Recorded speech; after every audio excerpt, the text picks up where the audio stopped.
Welcome here. Today we're meeting on the 17th of May at Genoa Community Hall in Far East Gippsland, Council and the community, and the councillors have been touring here and at Mallacoota overnight, and it's been a fantastic journey. We want to acknowledge the Gunai, Kurnai, Monera and Bidawal people as the traditional custodians of this land and waters that encompass East Gippsland Shire, and in particular we are on Bidawal country out here, and we note their enduring relationship with the country. The traditional custodians have cared and nurtured East Gippsland for tens of thousands of years. Council values their living culture and practices and their right to self-determination. Council pays respects to all Aboriginal and Torres Strait Islander people living in East Gippsland, their elders past, present and emerging. Council live streams, records and publishes its meetings via webcasting. During this meeting, any members of the public who are addressing the Council will have their images and comments recorded. No other person has the right to record Council meetings unless approval has been granted by the Chair. In line with the Local Government Act 2020, councillors are able to attend council meetings electronically or in person, and the meeting will be open to the public via live streaming. If council encounters technical difficulties with the live streaming during the meeting, we may adjourn until the issues are resolved. If technical issues can't resolve, the meeting may be postponed to a later time or date. So a council member's attendance can only be recorded as present at a council meeting when the member can confirm they meet the following criteria. You can hear the proceedings, you can see other members in attendance, and that you can be heard to speak. So Councillor Buckley, we still don't have a visual on you, so I'm not sure if you've got the camera on, and Councillor White is with us too. Good afternoon to John. So I'll just confirm with each councillor in turn. Councillor Stowe, can you see and hear us? Yes, I can, Mayor. Terrific. Thank you. And can you confirm that the location you are participating from is secure to ensure confidential items are dealt with in a confidential manner? Yes, it is. Great. Thank you, Councillor. Councillor White, good afternoon. Can you see and hear us? Yes, I can, Mark. Terrific. Thanks, John. Can you confirm the location you are participating from is secure to ensure confidential items are dealt with in a confidential manner? I certainly can, but I'm a little worried about Councillor Stowe. He's not secure. He nearly fell off his chair. We'll thank you for keep your him concern, firmly secured to the chair there. Councillor Buckley, can you see and hear us? Councillor Buckley looks like she has just dropped off screen for the moment. Okay, so if Councillor Buckley joins us, I'll do that procedure again if and when it's required. Thank you. We're on to item 1.2, apologies. There are none. We did have some, but that's been amended. Councillors, I just want to note former Councillor Dale Fisher, Mallacoota resident, who's with us this afternoon. Good afternoon, Dale. It's always good to see you, and thanks for gracing us with your presence. Are there any conflicts of interest to declare, councillors or officers? None noted. Thank you. Councillors, I just want to note that we were unable to be at this morning's Ida Hobbit Day flag raising ceremony in Bairnsdale, as we're in Genoa, and I'd like to provide the following message, if I may. So good afternoon, everyone. As I've noted, we're unable to be with you this morning, but I wanted to share a message of support, especially to the young people who were there reading this on our behalf. Ida Hobbit Day is a great opportunity to demonstrate our support for inclusion and diversity in East Gippsland. East Gippsland Shire Council is proud to stand with the LGBTQIA+ community, and we acknowledge there is always work needed to further promote inclusivity, acceptance and support for the LGBTQIA+ community in East Gippsland. We want all members of our community to feel safe, supported and included, and it is our hope that by supporting small actions such as raising the Progress Pride flag, we're showing that East Gippsland Shire is no place for discrimination. East Gippsland is for everyone. And I'll just note on a personal note that we know that things that we do to make some people feel included make everybody feel better about being in our community, because it's the same values that are conveyed. So thank you for that, councillors, and thank you for that opportunity to share that. Councillors, item 1.4 is a confirmation of the minutes of the last meeting. So, have you had a chance to read them? Councillor Allen, you always have, I know. Happy to move that. Councillor Uri, do you want to speak to those? No, thanks. Okay, thank you. Anybody else like to speak to the minutes? Are they opposed? In which case I'll put it to the vote that it's carried. All those in favour? Thank you, and it is carried. Thank you, councillors. The record. The next meeting is Tuesday, 7th of June in the Corporate Centre in Main Street, Bairnsdale at 6 p.m. Are there any requests for leave of absence? Not that I've heard. None have received, Mayor. No, thank you, CEO. Open forum. I don't think we have either petitions or questions or public submissions, do we? Yes, we do. Okay, thank you. That's always good. What have we got? Thank you, Mayor. Through you, we don't have any petitions today. We do have one question. Great. From Annette Keat of Paynesville, and I believe she is online.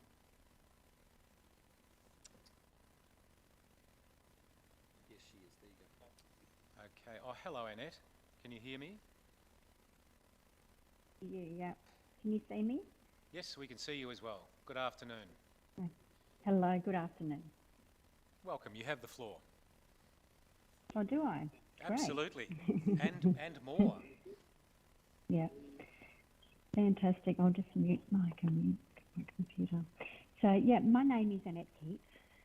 I've been a registered nurse for 30 years, with the last 10 years working as a district nurse for Bairnsdale Regional Health Service, specialising in community palliative care. As a nurse, I listen to and advocate for the patients in my care. As part of our nursing standards, we critically analyse and question, which is exactly what I did in October last year. And I was terminated from a job that I love and still love today. Our community needs me. So my question for you, dear councillors, is how can you best serve myself and other community members so that we are able to continue doing what we love to do, our jobs? Thank you.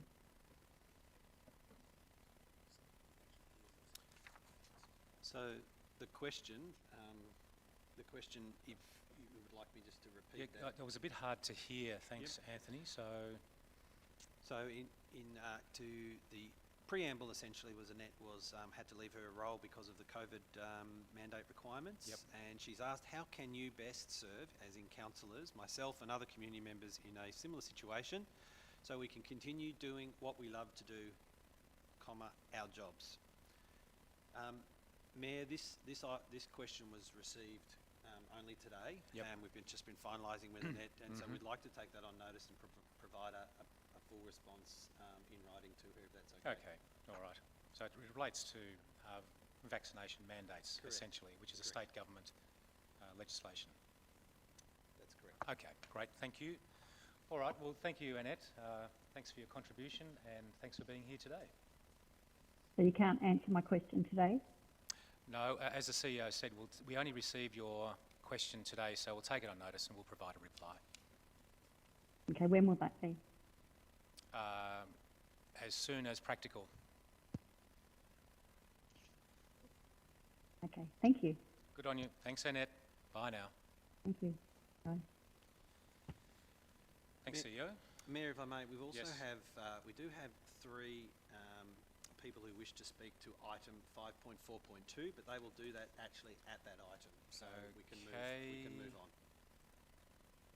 And 5.4.2 is the planning permit application, Councillors, Devon Road, is Devon that correct? Road, correct. Devon Road. Great, that seems an appropriate place to hear from those people.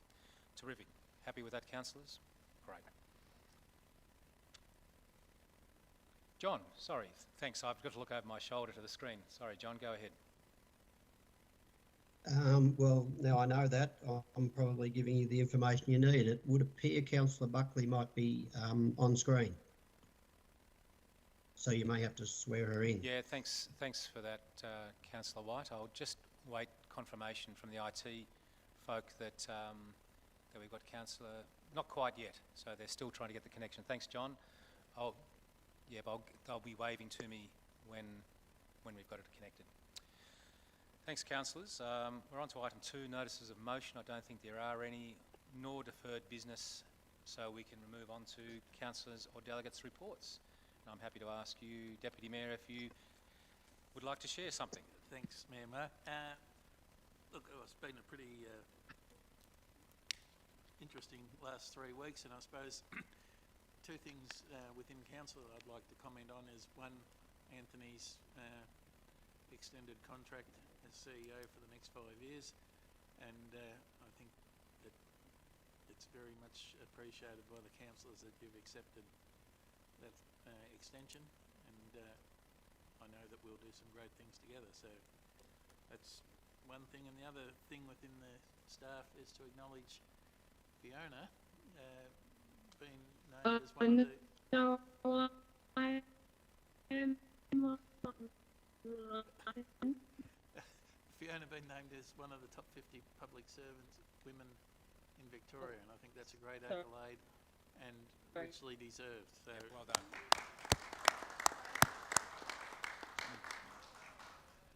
And on the same vein, I think it's also worthy of mention that Lakes Entrance has been named as one of the finalists for the top tourist destinations in Victoria Tourism Awards. So hopefully people get out there and vote. I mean, Mallacoota is good, but Lakes Entrance is very, very good. Along with Councillor Jane, I had the pleasure of attending the opening of the Nicholas Chevalier Roy Morgan collection opening at the gallery in Bairnsdale. I think Peter was there, and I think we'd all have to say that that was the best lecture, comedy show, history lesson and opening that I've ever attended. It was a fantastic night, and that's still running until the start of June, I think, or end of June. So if you've got the chance and you're in Bairnsdale, it is a great exhibition. And another very good occasion that I attended was the announcement of the funding for the Johnsonville, or the Twin Rivers Men's Shed at Johnsonville, which is also incorporating the construction of 2 consulting rooms so that medical professionals and others can come to the community rather than the community having to go to them. So that's a great thing for that community. And again, on the art theme, Councillor Stowe and I attended the opening night of the Bairnsdale District Art Society exhibition at St John's Hall, and the quality of the work by people from around the district was absolutely exceptional, and I would not be surprised if one piece is not hanging on a certain councillor's wall. So it was a great night. And of course our time here in Mallacoota, Genoa, and yesterday in Can River has been a very, very enjoyable and informative trip, and it's one I've greatly enjoyed. Thanks, Councillor Allen. Councillor Crook, what have you been up to? Thank you. Well, I've certainly enjoyed the last couple of days too in this beautiful part of the world, and big thank you to the community members who have hosted us over the last few days. It's been most informative and interesting.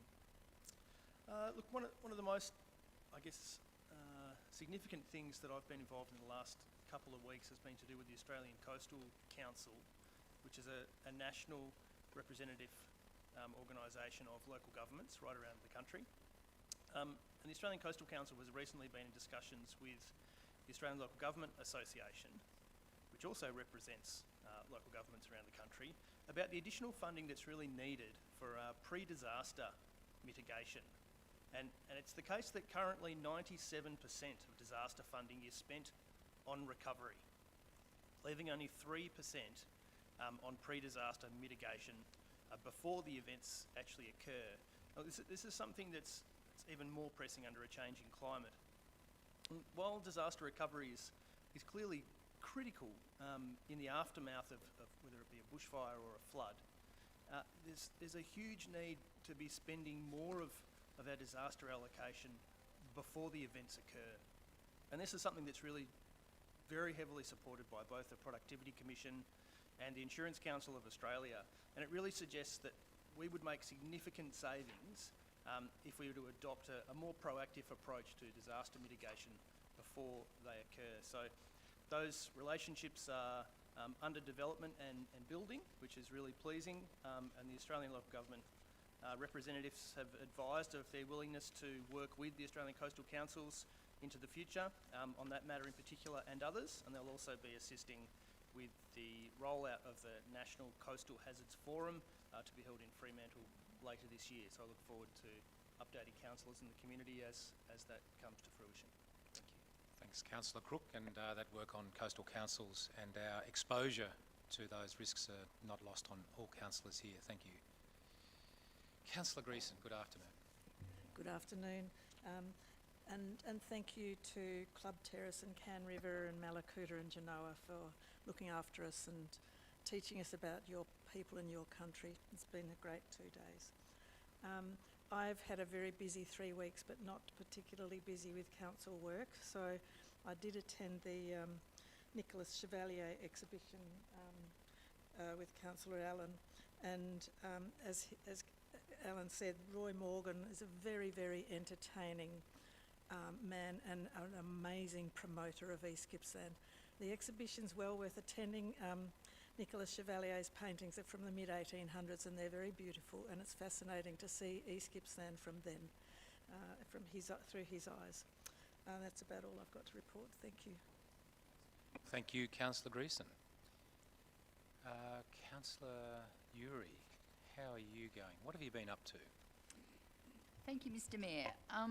I would just like to report on 2 things at this meeting. I'd also like to underline or to add my thanks to the local community. Recently, Council has been hearing quite a bit from our place managers right around the Shire, and I've really appreciated that. I think it's been really valuable for us to hear directly from our communities about what's going on there, not only in the recovery stage from the fires, but how those communities are managing to look forward from this point. And of course, it's not a uniform pace of recovery and looking forward. So it's been really instructive to hear some of those detailed stories, and not least from the Mallacoota community and from here in Genoa. So I'd like to thank you also.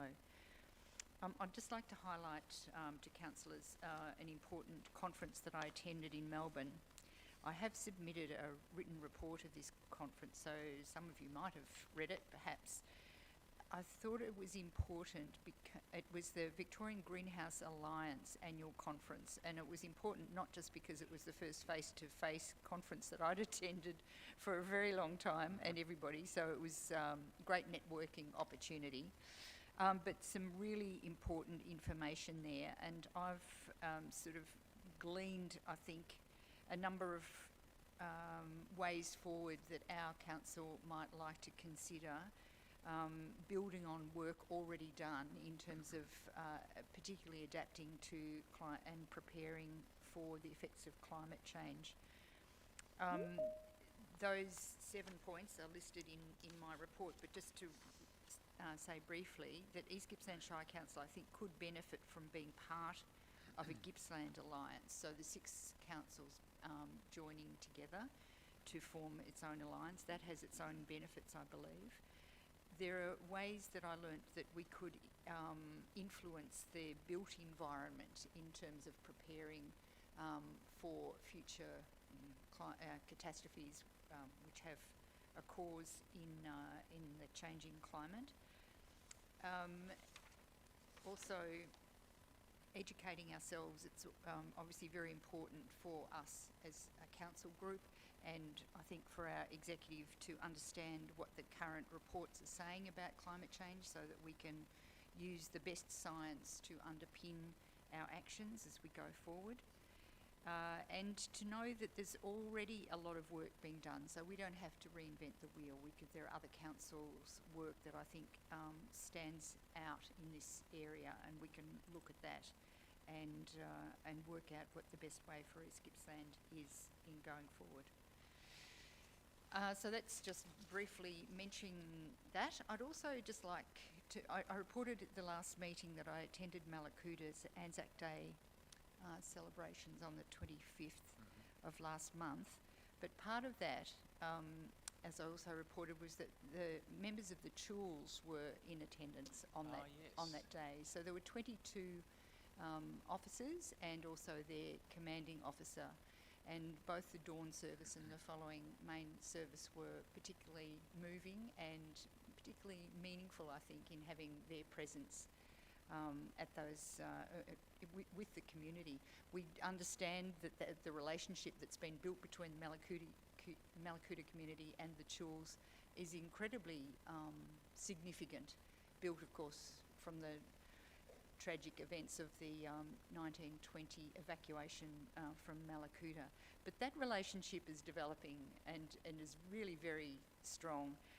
As a recognition of that building relationship, I was presented, because you were attending other events elsewhere, Mr. Mayor, but I was presented with a medallion and a shield from the commanding officer. And so I'd like to pass that on to you so that it can be displayed in one of our council facilities, possibly even in Mallacoota. I won't come round to you.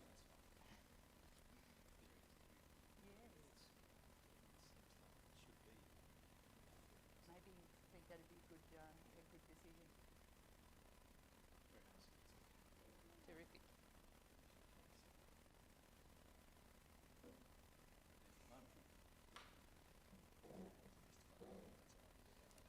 Photo opportunity. We'll get that later. Okay. We'll get a photo opportunity later. Thanks, Mr. Mayor. Thanks, Councillor Uri. That's really important. The symbolism is not lost on anybody, and as Australia's largest peacetime maritime evacuation, it's significant right here in our shire, and the relationship with HMAS Jewel is significant, really amazing. Thank you very much. Councillor Van Diggle, what have you been up to? Thanks, Mayor. I have been much like Jane. I've had a very busy 3 weeks, not very busy with council, unfortunately. But first I just want to say, as well, I've had a really great 2 days in Mallacoota, Cairn River, Genoa, and I'm forgetting one, aren't I? Club Terrace, of course. It's been really informative. Every councillor trip we've had in community has taught me so much more about community than, a whole year of doing some research about what the community needs. So thank you very much. And also, it's nice to see some people in the gallery. So hello, everyone. We have rarely had anyone in the gallery since we've been councillors. So it's a little bit scary, but it's also really nice to have the community here. So I'm only going to just talk about one thing that I attended a few weeks ago, because I was the only councillor there, and I was there on behalf of the Mayor. Thank you. I attended the art show. It's a really long word. It was the launch of the Mobile Architecture Exchange Van, and it was a partnership between RMIT, the East Gippsland Shire Council, and the Smith family at Paynesville Secondary College.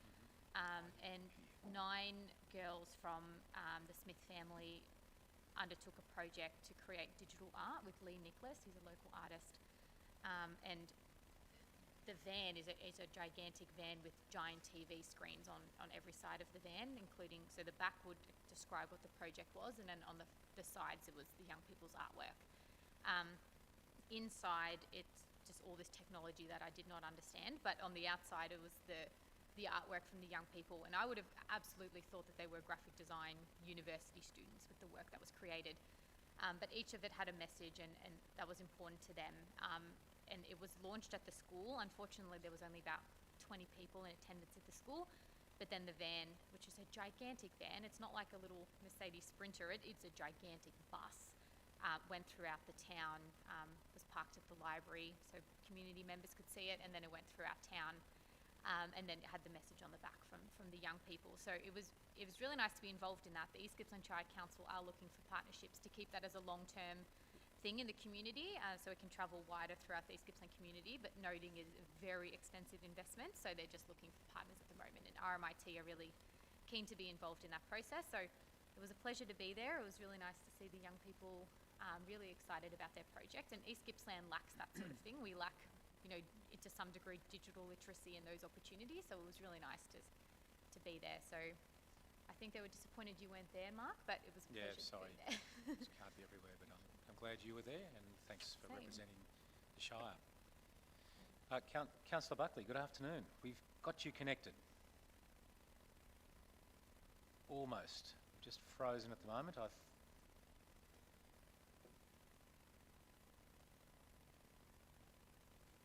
Councillor Buckley, can you hear us? We have to just go through the protocol, Councillor Buckley, about being connected. We're getting better by the looks of it, IT team up there, so I might just move on to Councillor Stowe if you've got a councillor report, and then we'll continue to try to connect Councillor Buckley. Mayor, I've got nothing significant to report this meeting other than the visit to the art exhibition with our Councillor for the Arts, that's Deputy Mayor Allen, which was quite pleasurable. Thank you. Good on you, thanks for that. Terrific. Good afternoon, John. Councillor White, do you have anything to share? No, actually not of significance. As you all know, I have had to be laying low for a while, but probably what I could report on that I'm still continually getting phone calls and messages from people for you know, looking into their problems, and you know, that's part of what we do as councillors. People seek help from us, so that's where I'm at, and this would not be the forum to actually discuss any of those topics. I'll find the right place to bring those concerns forward to council. Thanks, Mark. Good on you, John. Thanks. And it's great that people can feel they can reach out to you, and I'm sure that you're not alone in having those people reach out. Councillor Buckley, are you there now? Yes.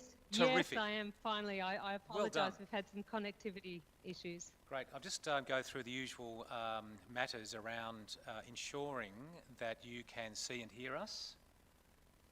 Yes, Mayor. Terrific. Can you confirm the location you're participating from is secure to ensure confidential items are dealt with in a confidential manner? Yes, it is, Mayor. Thank you. Terrific. And it looks like you're in Erranundra Plateau today, which looks very pleasant. Councillor Buckley, we're just going around with councillor reports. Did you have anything to share?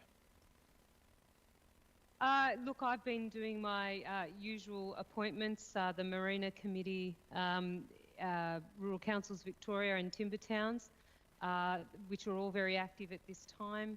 We've been focusing on social housing, certainly trying to get the best outcome for the timber industry in these uncertain times. I'm still advocating in that regard for community. Very similar to Councillor White, I've had a lot of concerning calls from community, and I'll be addressing those in due course. Great, terrific. Thanks, councillors. Thanks for all your advocacy and work in the community. I just wanted to draw your attention to a couple of matters. So this week is National Volunteers Week, and we have inducted a number of local people into our honour roll, and that exists on our website.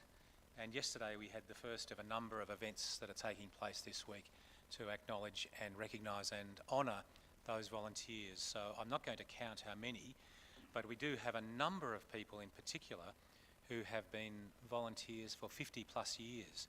And I'm going to actually mention them because there's 4 of them, and they need a real shout from the rooftop. So Di Dixon, John Whitburn, Phil Lind and Rhonda Wheeldon were all 2022 inductees for 50 plus years of volunteering in East Gippsland. That's extraordinary.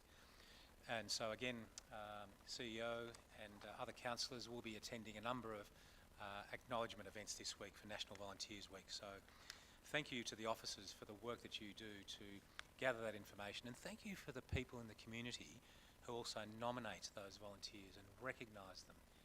That's really extraordinary, really extraordinary. The community contribution that they make is amazing. On the 7th and 8th of May, councillors, the Governor-General was in town, snuck into town to award 380 or so CFA volunteers the National Emergency Service Medal, which was just really amazing. And I was glad to be there and pleased to be with those volunteers at Nagle College. And in particular, I just wanted to point out that the Governor-General has a particular soft spot in his heart for East Gippsland and knows the travails we've been through. That you mentioned, Councillor Uri, with the evacuation of Mallacoota, and GG's been to Mallacoota a couple of times. But he asked, and I've passed on to the CEO, that if there are any announcements or developments around Sarsfield in particular, that the Governor-General will be very keen to be back to acknowledge that community and whatever is happening there with their community centre or developments in future. So I felt very touched to be able to convey that, and that the Governor-General was able to mention that. And again, councillors, you've mentioned our visit to Mallacoota and Can River, but I also again wanted us to acknowledge in particular the work that the recovery committees have done across the Shire, and we've had a really vibrant meeting with MADRA, and MADRA have just been incredible, I have to say, in their work, in their endeavours. They're in their second iteration now of members, and the Mallacoota recovery plan is the driving force behind Mallacoota at the moment, and it's really garnering and converging and being able to synthesise all the energy in Mallacoota towards great collective outcomes. So I just want to acknowledge that, and thank you, councillors, for your work around recovery and all the other work you do in the Shire. It's really acknowledged. Wherever you are, it's appreciated. Thanks, councillors. Let's move on to officers' reports, so item 5, if we may. And the first one there is item 5.1 from the Chief Executive Officer, Municipal Association of Victoria, Rules Review 21-22. CEO? Thank you, Mayor. Councillors, before you is a report regarding the Municipal Association of Victoria, fondly known as the MAV, Rules Review 21-22, and this is specifically regarding the directions paper that was recently released. The directions paper is a response to submissions made to the discussion paper that was released late last year. And this is the first formal review of the MAV rules for a period of time. And in the directions paper, the MAV are proposing a range of changes that they wish to implement to ensure they have good governance and a robust and focused organisation that represents local government. Council provided a submission on the discussion paper, and of the items that have been identified in the directions paper, which is 14 items or proposed rule changes or updates, most of those aligned with Council's view of where they thought the MAV should go. There were 2 that did not align, and they related to how the MAV president was nominated, so the arrangements around that nomination process, and also the term of the MAV president.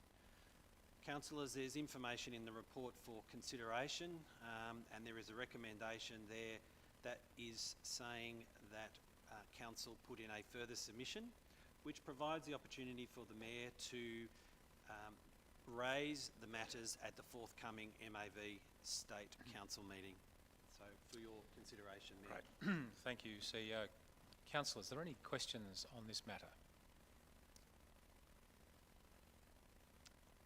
Thanks, councillors. None that I can see. Then there is a recommendation there.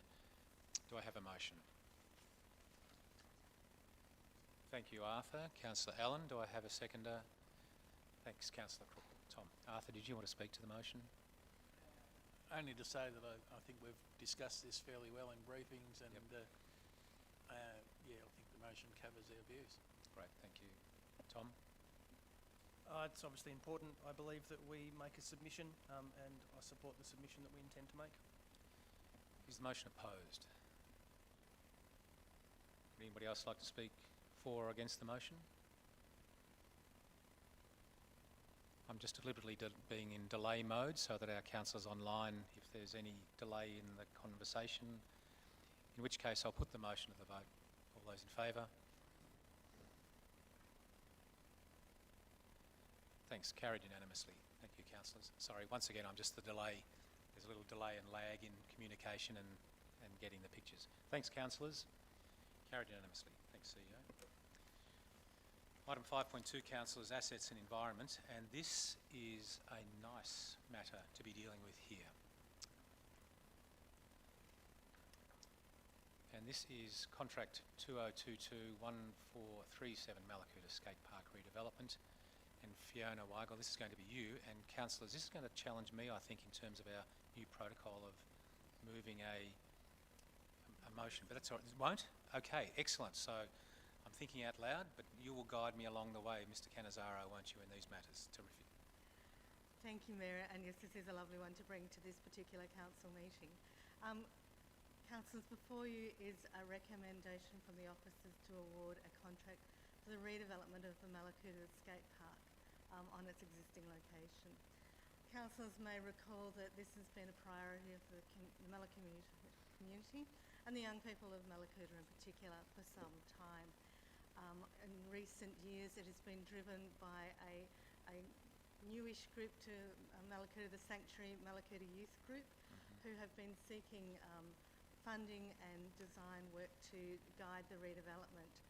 I'm pleased to say that they were successful in obtaining funding from the Victorian Bushfire Appeal Community Grants Program through the Bendigo Bank, and with the Mallacoota Lions Club being the recipient of the grant on their behalf. As the recreation reserve is the location, Council's been involved in working with this group on the final designs and the contract for tender documents for the redevelopment of the skate park, and we're delighted to bring a recommendation before you, which is in the confidential items as part of the tender evaluation, to award the contract hopefully today. Thank you, and happy to take any That's questions. fantastic. Thank you, Ms Weigel. Councillors, are there any questions? Councillor Crook. Thank you.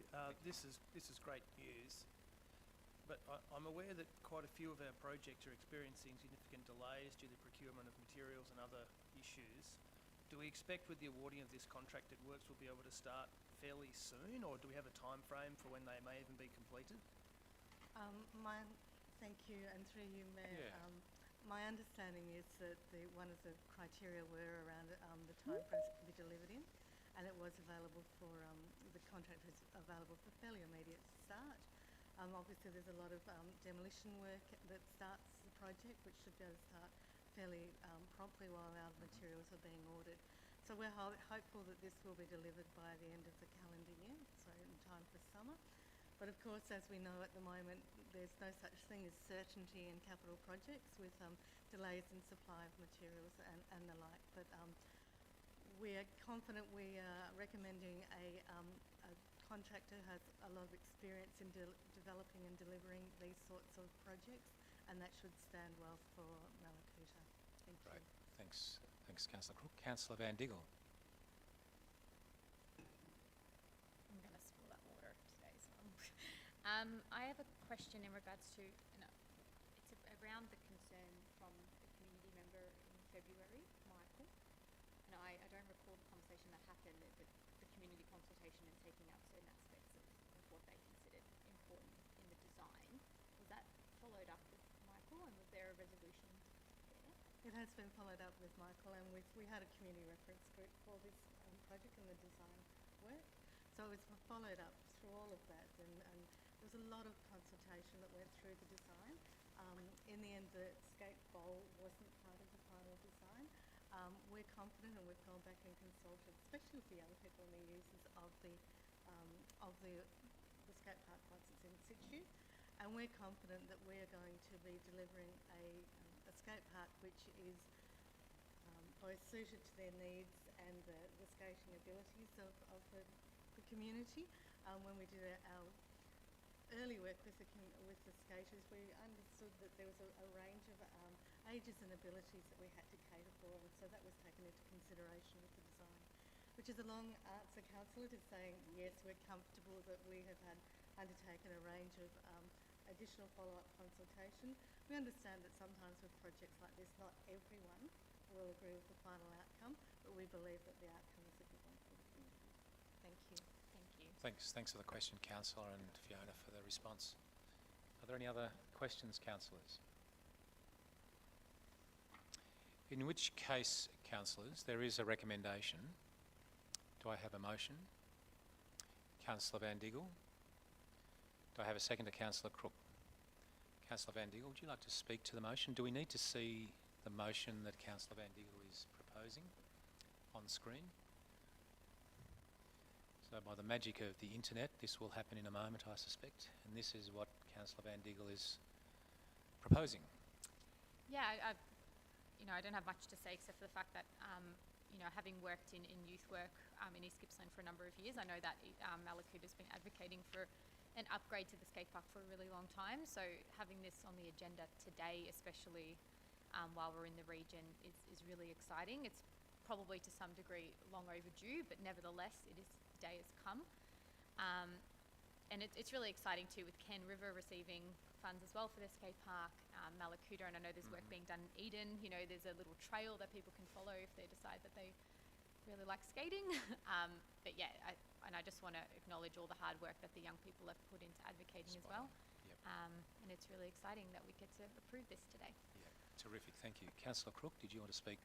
Sure, only to second what Councillor Van Diegel has said, and to add that people may not conceive of a skate park as a particularly important piece of infrastructure in the disaster context, but I believe that it is, especially for younger members of the community, but particularly because it really provides an opportunity to have a social and focal social point and a point of social connection, which we all know is really important in that recovery context. So I very much welcome this proposal and look forward to its construction. Great, thank you. Is the motion opposed, councillors?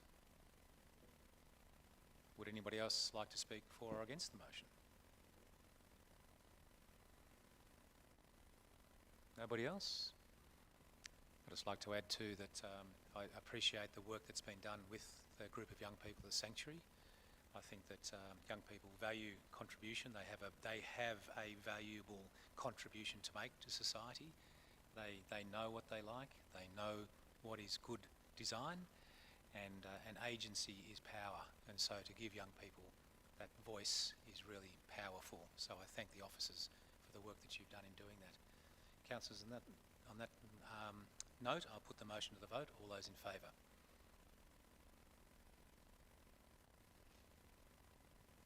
Those against? The motion is carried with one abstinence. Thanks, CEO. Just double check that, Sonia. I'm not sure if you froze or you abstained. You voted for? Terrific, thank you.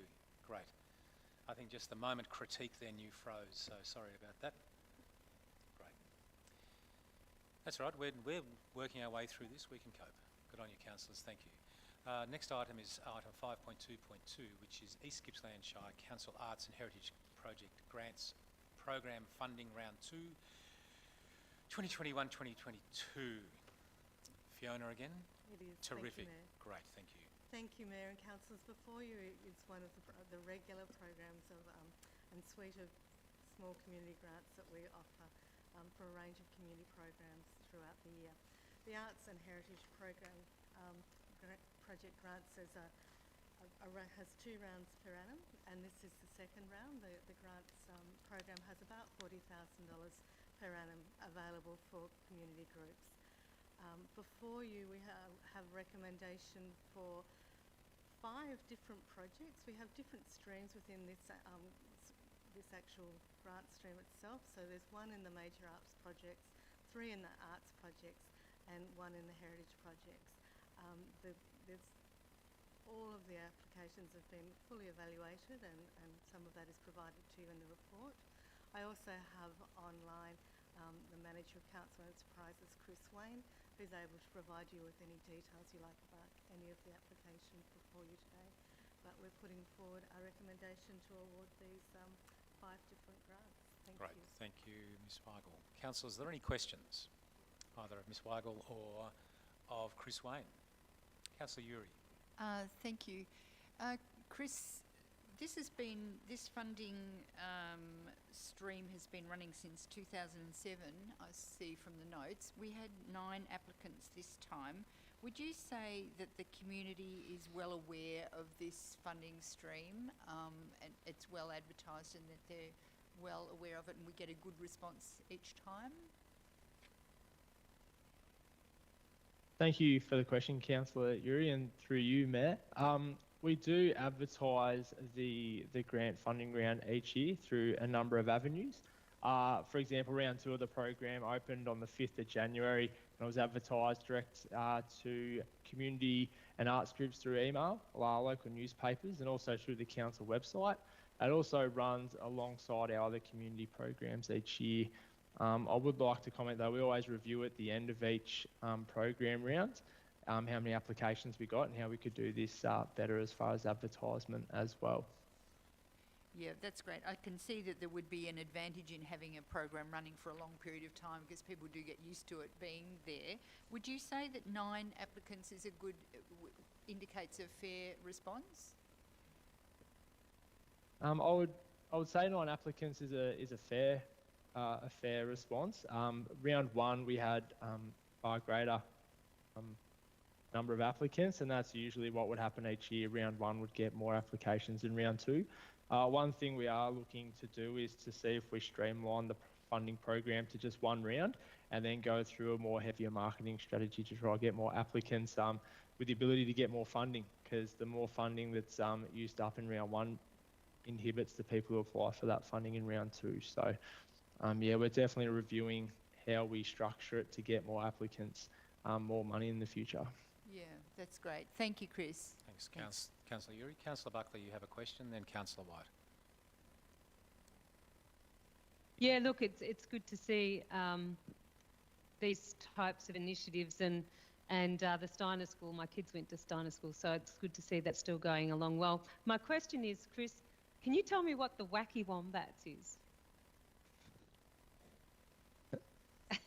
Thank you, and through you, Mayor. So the Wacky Wombat Mentor Program, which is being funded, is the development and delivery of a mentor program to provide a young person with skills and experience to provide circus performances.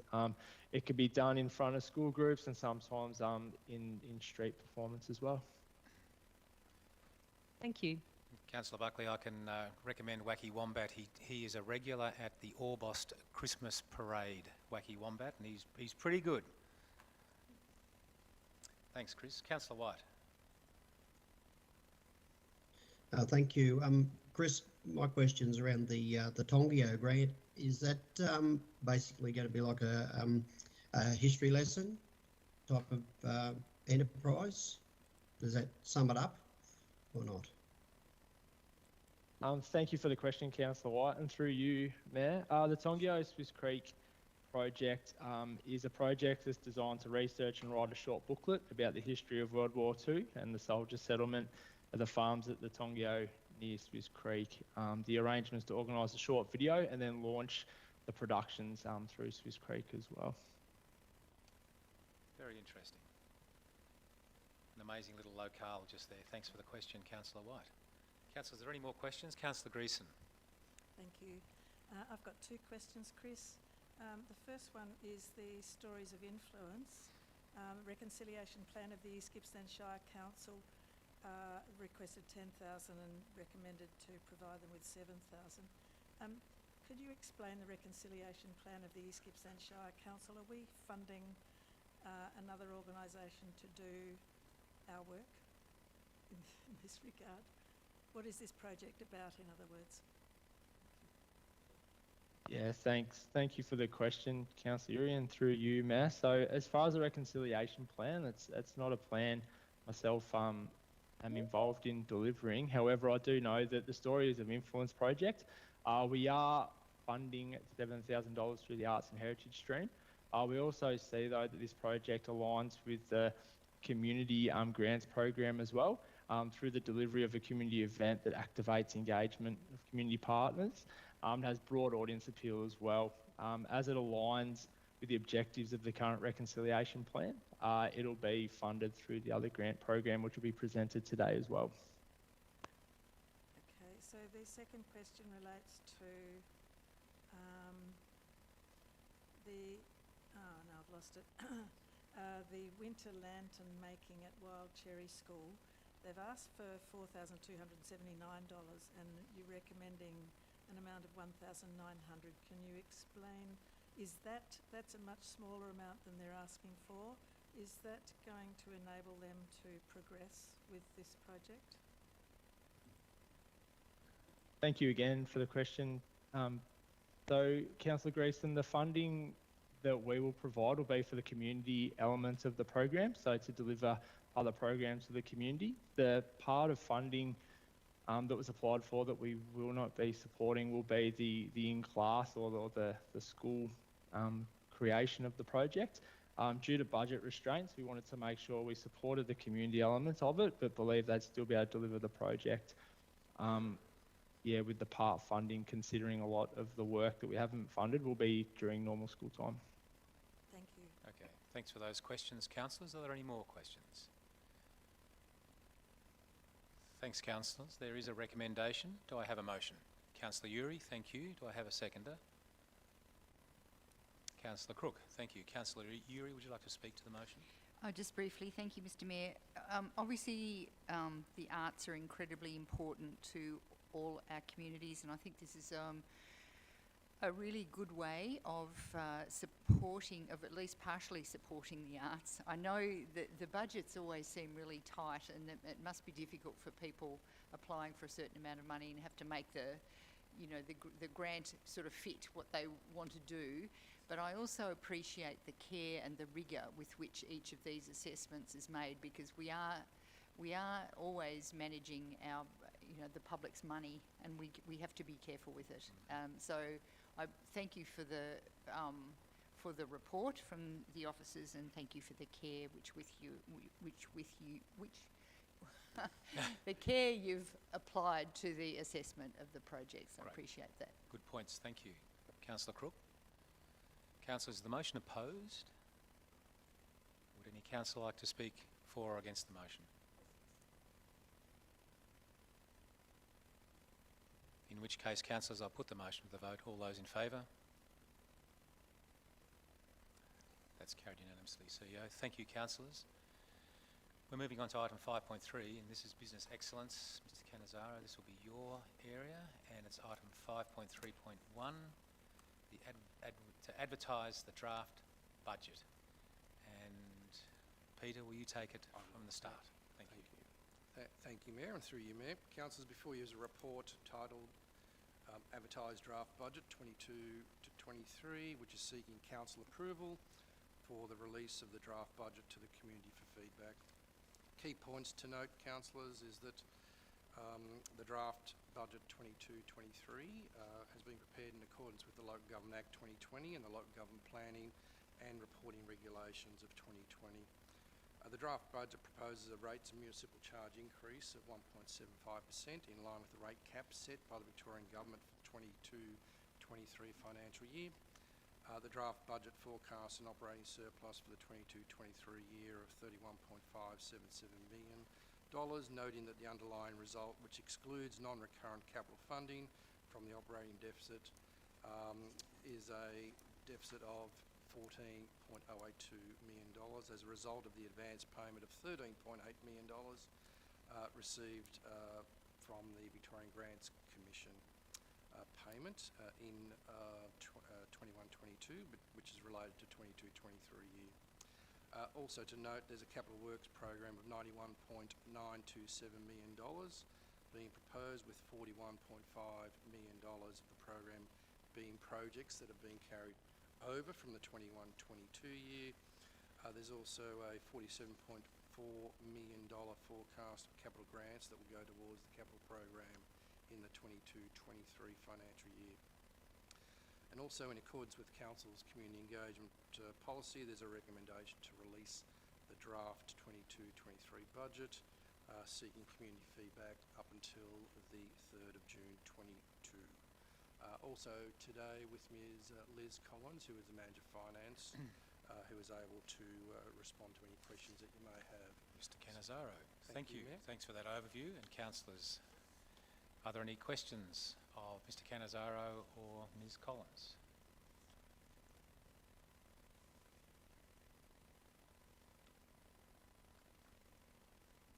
Councillor Uri. Thank you. Mr. Cannizzaro, I'm sure we'll be making it clear to members of the public how they can give feedback on on the budget. You've mentioned the date, but I guess it'll be on our website and on the Facebook page. Certainly, and in the media, correct. Thanks, Councillor Uri. That's important. Any further questions, councillors? Councillors, there is then a recommendation there. Councillor Allen, you'd like to move it? I have a seconder. Councillor Greason. Councillor Allen, would you like to speak to the motion? Thank you, Mayor Mudd. Councillors, I commend to you this draft budget, and I urge your support in releasing it to out for public comment. And I think the necessity and the need of that is best summed up in an email we all received last week from the Raymond Island Community Association, urging us to release the draft budget for public comment.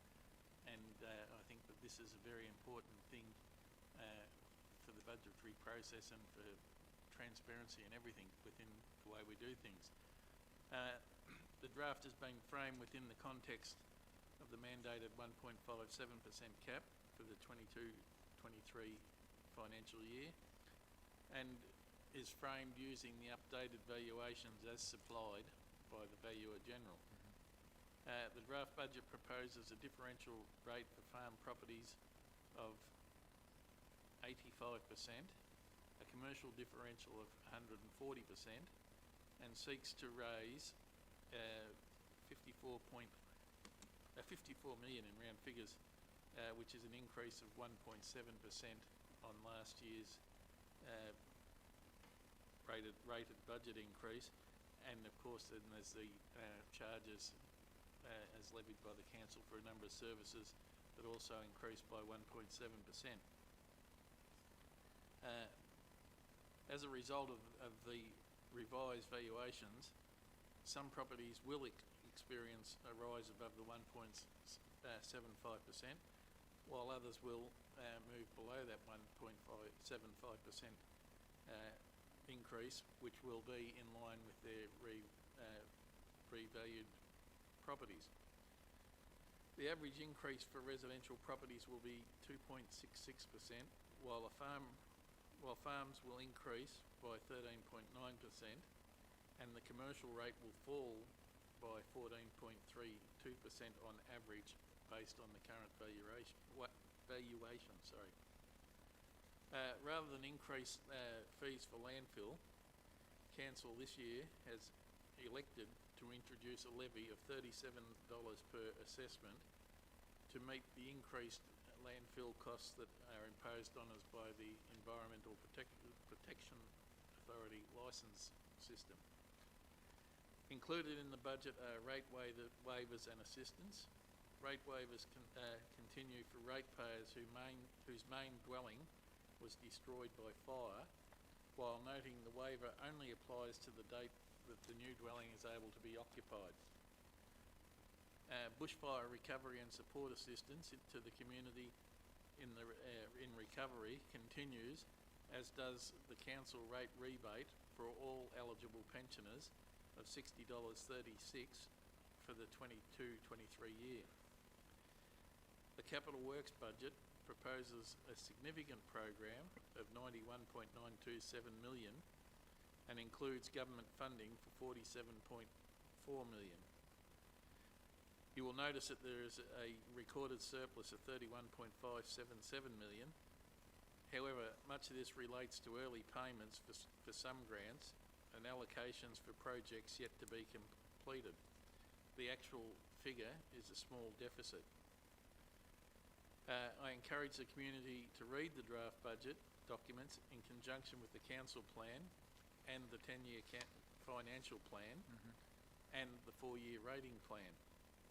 When read together, these key integrated strategic documents provide an overview of the multitude of works and services and projects that the council delivers and what is planned for the future in a sustainable way. Feedback on the draft 22-23 budget will be able to be made in line with online at the council's website or in writing to the Chief Executive Officer, and must be submitted by 12 noon on Friday, June 3rd.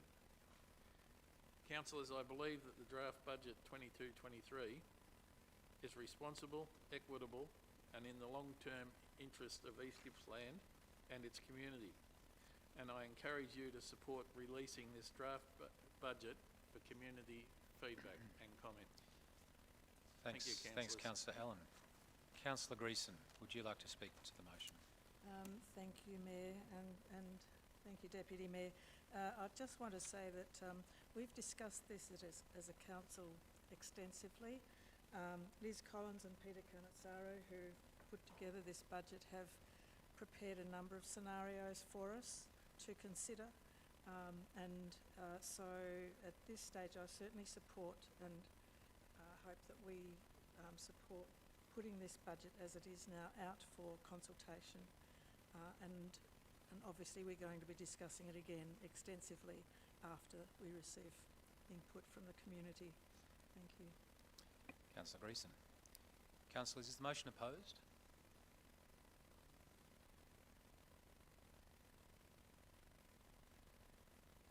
Would anybody else like to speak for or against the motion, councillors? Councillor White.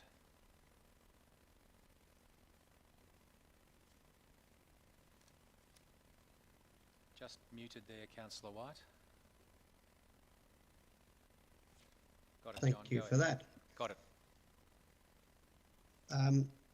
I, for one, will be supporting the release of this draft budget, but in its current form will not be supporting the budget when it is up for adoption. There are a few real problems here. Last year I flagged the Capital Works project was way too ambitious. That's come to fruition. The thing that wasn't flagged and probably nobody realised at the time was that by delaying these projects, the grant money that's available to the funding that was available to secure these projects is now not enough to go ahead. In one case, it was hugely significant. Now, that is the only way those projects can go ahead now, is to fund them, the additional costs from council's own money, i.e. the ratepayers. That now is going to be another significant cost.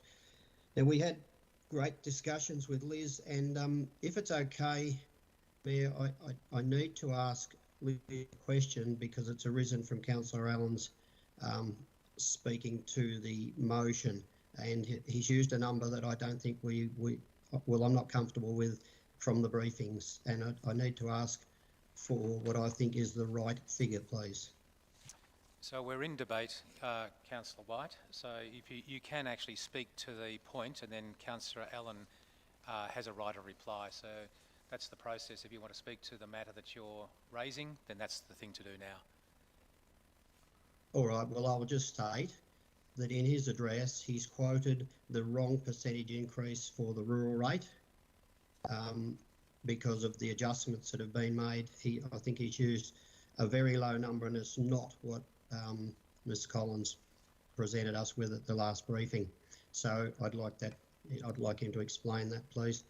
Now, what we see here is, unfortunately, a council that does not support the rural sector, and this time around, this change in this adjustment that's been made to the benefit, say, of commercial and industrial, when there was another way to do it, is going to be a double hit on farmers.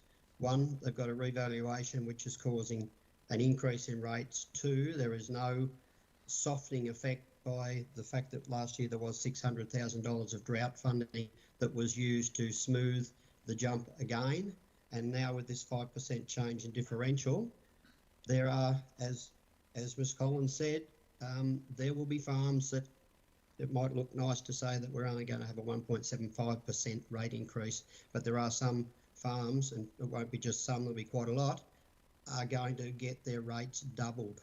That is absolutely significant. That's 100%. It's not 1.75, that is 100% increase in rates. How's that going to help them secure a living by being belted like that? We had comments like, the farmers can pay it, look at the price of cattle. They're making a fortune. Now that's a dangerous comment, because not all farms have cows. It is only just a bit over 2 years since the drought and the fire. The good book tells us that in most of those natural disasters, it takes up to 5 years for people to get back on their feet. So we want to hit them hard with a severe rate increase 2 and a bit years later, and they suffered through 3.5 years of drought prior to the bushfire, and then many of those poor people were decimated by the fire. And here we are, we're going to say, well, it looks like, reading the paper, cattle are making a lot of money, you can afford it. Well, most of those farmers that run cows probably haven't got a full complement yet. They can't afford to buy them, and they haven't bred them up. So, and of course you have your veggie farmers and your sheep farmers. Ask them how much they're making. So but there was a solution. I had got a hard copy of the So we're economic just about there with time, discretionary Councillor fund. White. So I'll just wind you up there if you could, please. We're just about there with time with your comments, please. Well, okay, this is the last one. This was the solution, that the money that's been collected as the 10% levy to commercial and industrial, apart from the East Gippsland Marketing Inc. getting what they've been promised in out of that budget, which is 120,000. Most of the rest of that money has just been jackpotting, and that levy of 10% could have been cut in half, and the Shire would still have plenty of money to service what we wish to do, and that money's just sitting there. So it's jackpotting, and you're expecting that money to sit in a bank vault somewhere, and farmers to pay something that at this stage is absolutely unnecessary, and it's going to be a hit. So I want to see this go out to the public, and I urge all farmers and everybody else in the rural area to really read it and look at what it's going to do to them. And I'm just saying, pretty much, look at where you're having your meeting today, right in the middle of a rural area. You might find a group of farmers with some pickets outside if they get this information right now. Okay, thanks, So thank you. Councillor White. So thanks, we'll wind it up there. And just for the record, the rate differential that I think that was quoted was general residential 100, commercial industrial 140, and farm rate 85. So that's what's proposed, No, that's councillors. not what I'm saying. It was an almost 30% increase in the rural rate across the board. So, That's okay, we're not in Allen's debate mentioned here, so less than 10%. Councillor Allen will have a right of reply. Councillors, would anybody else like to speak for the motion? Against the motion? Councillor Buckley, go ahead. Thank you, Mayor. I think Councillor White has raised some very valid points. I too would not support the budget in its current form. I do support this going to the public so that they have their right, to respond to what they find. I think that I can't support how we have adjusted the differentials. I think John made a very clear and poignant case, so I don't need to expand on that anything further other than I live in a rural area. We understand what we're up against, and I don't believe that it's the right thing for the farmers to take up the extra burden at this time. Thank you. Thanks, Councillor Buckley. Would anybody else like to speak for or against the motion? Councillor Allen, you have a right of reply. Sorry. Yeah. Councillor, Arthur. Councillor Stowe, go ahead. Well, I'd like to support the motion. The figures that we were given, the average increase, I think, is $300 or $400 for farming across the board, because for every farm that goes up in rates, another one comes down. And don't forget, it's mostly the valuation that's responsible for it, not our increase in rate. The other thing is we've been generous to the farming community, and quite rightly so, for a number of years now. But I think it's the turn of the commercial sector to be the beneficiary of some love, if you like. The commercial sector are finding difficulties with staff, getting staff, increasing costs of staff, supplies. They've hit a headwind, and I think it's right and proper that we support them and the farmers who have turned it around largely. And we're not talking a lot of money, remember. It's only a few $100s in the rate for the average person, and I'm sure Liz can confirm that. But I do support this motion. Councillor Stowe, thank you. Councillors, I just wanted to speak to the motion as well before Councillor Allen has a right of reply. And that just to point out that the average rate is proposed this year for residential is $1,200. The average commercial industrial rate this year is $2,500. And the average farm rate is $2,315. So the percentages above that and below that will reflect the fact that there is a valuation. So the rating levers that we have to pull are relatively small compared to the valuation that the external valuer general has. And there will be some people, and we've noted that some small scale, high value farm holdings have had a significant revaluation. And those farms, again, the smaller 100 acre, 40 hectare, they're the farms that are going to have a very high revaluation. And that's a reflection on the drift to the rural, not just the drift, it's actually a race to live in rural Australia. And we're seeing those valuations significantly increase. So councillors, just bear that in mind, and I hope that the public does, as you've mentioned, take the time to read the rating strategy. Councillor Allen, you have a right of reply. Just to answer John's query before about the percentages that I quoted, and I'll just read from the briefing notes that were all supplied. The three classes of properties will be a 2.66 increase for residential properties, a 14.32 decrease for commercial industrial properties, and as I quoted, 13.98% increase for farming properties. And the thing that I would also like to go back to, this motion is to release the budget for public comment. And that's what it's all about. Let's hear what people have got to say, let them look at the documents, let them provide the feedback, and then we make the decision at the appropriate time after we've taken all that in. So once again, I commend this motion. Thanks, councillors, for your contributions there. Councillors, I'm going to put the motion to the vote now. All those in favour?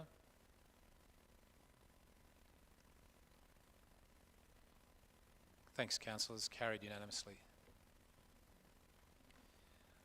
Councillors, item 5.3.2 is the draft 10-year financial plan, 2022-23 to 2020 to 31. And the 4-year revenue and rating plan. Sorry, I just had to check the numbers there. It is 10 years, and it's, goodness me, 10 years from now is 2031. We won't even have submarines then, but anyway, that's a long way out. Mr. Canizzaro. Thank you, and through you, Mayor. Councillors, before you is a report titled 10-year financial plan for 22-23 through to 2031 to 32, and also the 4-year revenue and rating plan for 22/23 through to years 25-26, seeking Council's adoption of the draft updated plans for release for public comment.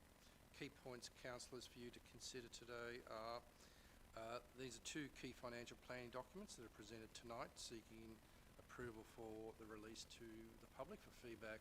And again, as with the draft budget, open up until the 3rd of June 2022 at midday. The Local Government Act 2020, councillors, as you'll be aware, requires council to adopt a 10-year financial plan.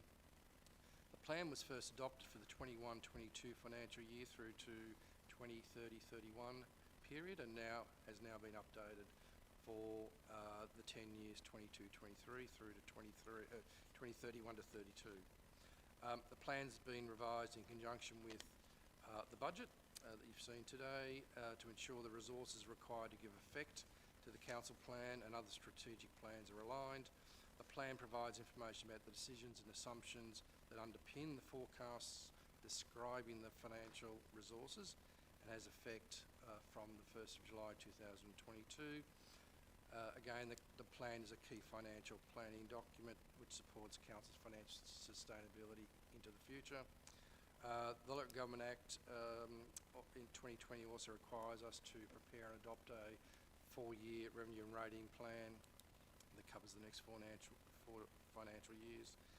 The revenue and rating plan, as I said, is through for 4 years, 21-22 through to 24-25, and has been reviewed and updated for the 4-year period 22-23 through to 25-26.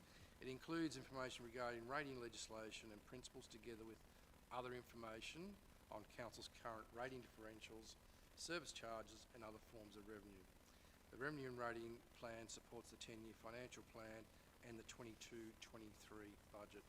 Tonight, Councillors, is with me Liz Collins, Manager of Finance, who is here to answer any questions you may have. Thank you, Mr. Cannizzaro, and thank you for being here, Ms. Collins. Councillors, are there any questions on this important document that's in front of us?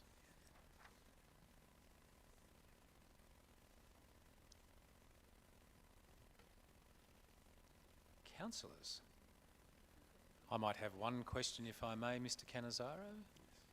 Mr. Cannizzaro, we're living in rather volatile times in procurement and costs and even fuel costs, and even a couple of years ago or last year we wouldn't have predicted the escalation in costs of materials, building materials and procurement, let alone fuel costs, which are going to be a significant impost on us. How do we predict these things? This is almost an existential question, but how do we predict and make amends or allowances for those volatile changes ahead? Thank you for the question, Mayor, and through you, Mayor. Certainly the plan has considered that to the best of our ability. Certainly, it's my view the federal government has problems trying to predict things as well. So we do our best with respect to the assumptions that are in the financial plan and the revenue and rating plan. And certainly the financial plan, as you'll see over the 10 years, has already considered some of those factors that may impact us throughout that 10-year period, including price hikes in petrol and catering for that. Materials and services have also been captured in there as well. But again, it's a moving target, I think. And as I said, the feds don't get it right all the time either. So we're doing our best with respect to our financial planning. Yeah, thank you, and I appreciate that, and I think that it is around the table. Councillor Uri. Thank you. Just a follow-on question. Is this the first time, I know this is the first update, we actually passed the first 10-year financial plan 12 months ago, but that was the first time local government was expected to produce a 10-year financial plan, is that correct? Do you want me to answer? That's correct. Yep. As part of the Local Government Act 2020, that was one of the feature documents and key documents within the what's termed the Integrated Strategic Planning and Reporting Framework, along with the other documents that you see today. Any further questions, councillors? Yes, Councillor Greason, thank you. This is probably a little bit left field, I suppose, but these documents are very easy to read if you're a financial manager and whiz. In what form are they going to go out for general community comment and things like sort of one of these statements that we have has got sections that are highlighted and there's commentary associated with it. Are people going to get this as it's been given to us, or will it go out in a more general consumption type form? Thank you. It will need to go out as presented, Councillor Greason. Thank you. So the members of the community will see that draft financial plan as attachment 5.3.2.1. Yep. Councillor Greason and then Councillor Crook. Is there an opportunity for people to ask for explanation if they don't have trouble following the document?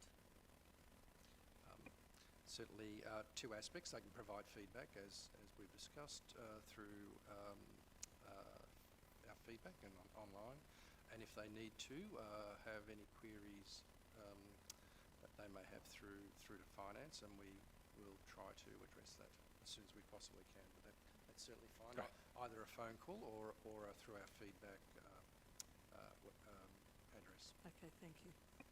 Terrific, thanks. And they've got a bit of time up their sleeve until the 3rd of June to seek that clarification if required, by the looks of it. Councillor Crook? I know that was my question too, Yep. whether there would be assistance for people who needed clarification on matters presented. Yeah, they're complex documents for sure, absolutely. Any further questions, councillors? Councillor Buckley, go ahead.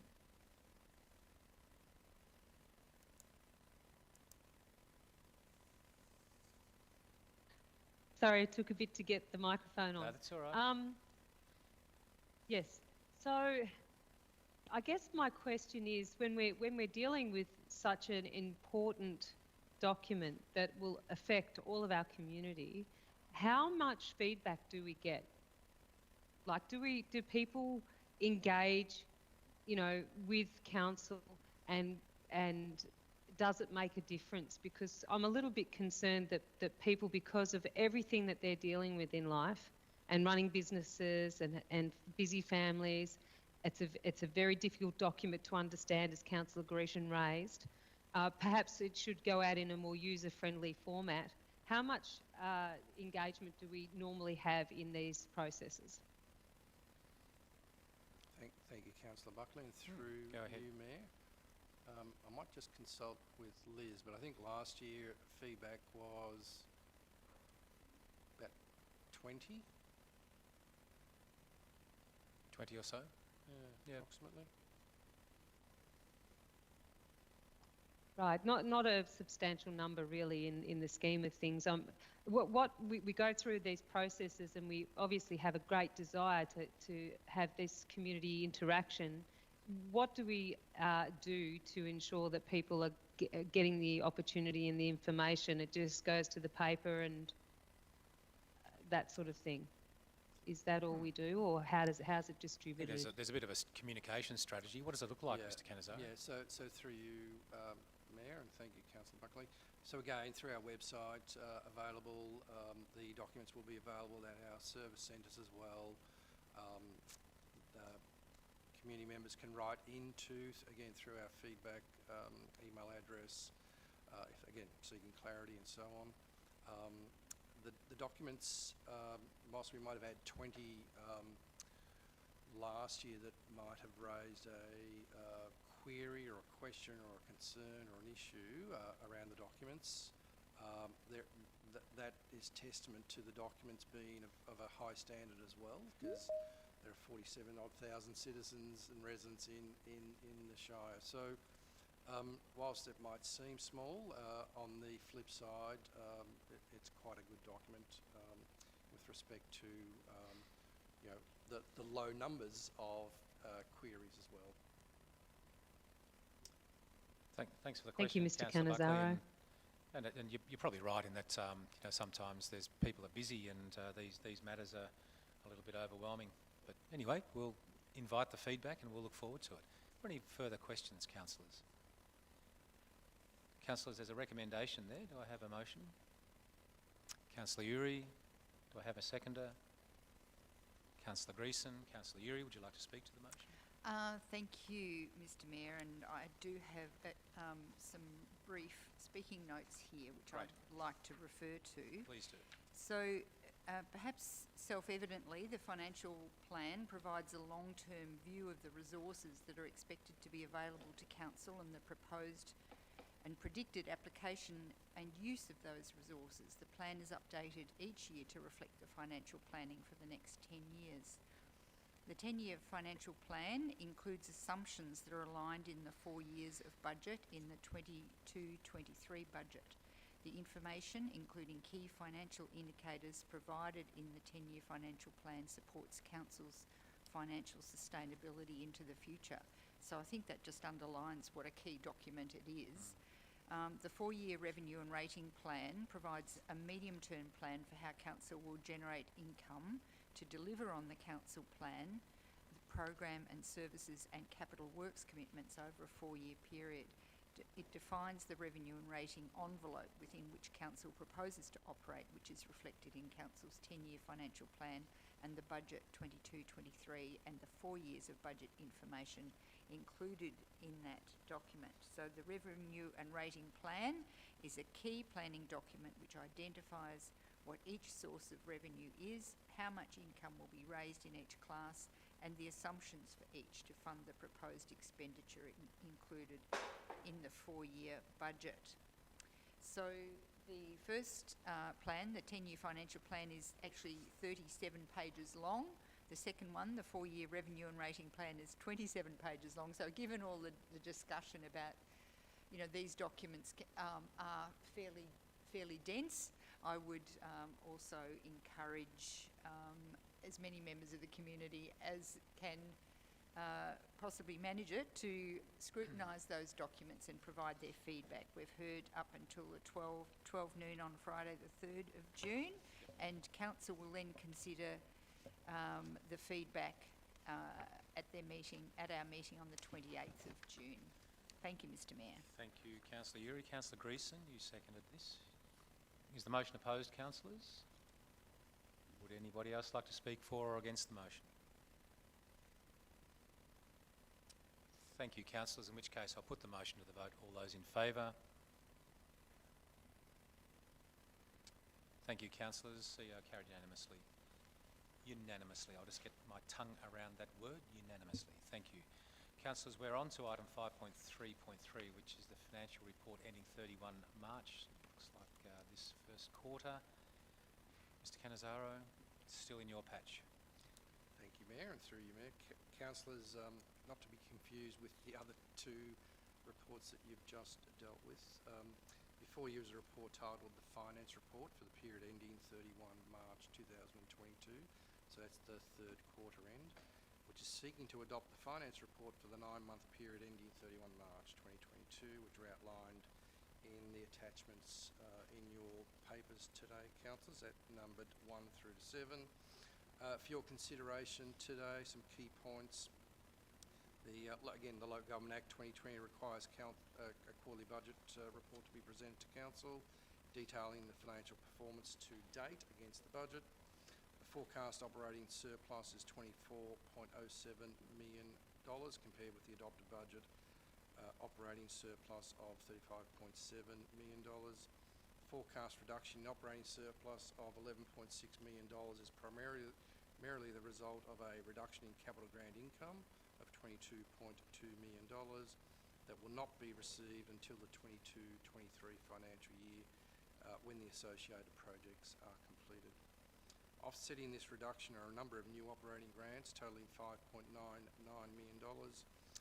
The Victorian Grants Commission, as you heard earlier, has also provided us with an advance payment of 75% of the 22-23 allocation in this financial year. And this $13.8 million has also offset the reduction in capital grants.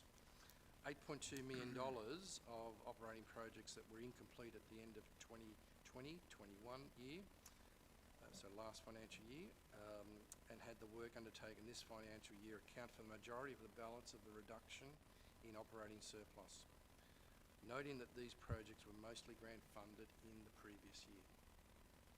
Council's end of year cash position is forecast to be greater than the adopted budget by $35.6 million as a result of a more favourable 2020-21 end of year result, which was not known at the time of adopting the budget. There is also $17.4 million of cash at year end that will fund incomplete capital projects that will now not be completed until the 22-23 financial year. The end of year cash position also includes the advance grant, as I mentioned earlier, of $13.8 million for the 22-23 Victorian Grants Commission payment. Thank you, Mayor. Again, we have Liz Collins, Manager Finance today, who can answer any particular questions you may have. Thank you, Mr Cannizzaro. Councillors, any questions? If I may, Mr Cannizzaro, is there any sense of why the Victorian Grants Commission have paid us the grants 75% earlier? Not that it makes a difference, No, we're quite no, happy to receive them, but typically, last year it was 50%. This year at 75%. Typically, it is a way to get the money off their books, essentially, and pay us in advance. Which then nothing more, nothing less, just nothing more, nothing less. acquitting their own finances. Pretty much. Yep. And I'm not speaking for them, but that's what I believe it is. But that does distort our and each council's financial statements. And this has happened universally across Universally, Victoria. Happened again in it happens in New South Wales. It happens in Queensland. It happens throughout. It's normal. Okay. Thanks for that. That's very interesting. Councillors, are there any other questions? It's too bad we only get a fraction of a % of interest on the money we've got sitting there, unfortunately.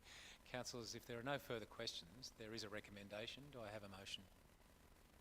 Thanks, Councillor Allen. Is there a seconder? Councillor Crook, thank you. Councillor Allen, would you like to speak to the motion? Thank you, Mayor Mark. I think we've been fairly well briefed on this during briefings, so no. Thank you. Councillor Crook. Councillors, the motion opposed? Would anybody else like to speak for or against the motion? Councillors, in which case I'll put the motion to the vote. All those in favour? Thanks, councillors. CEO carried unanimously.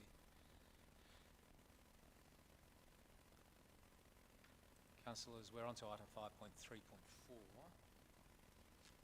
which is the council approval of instruments and appointments authorisation.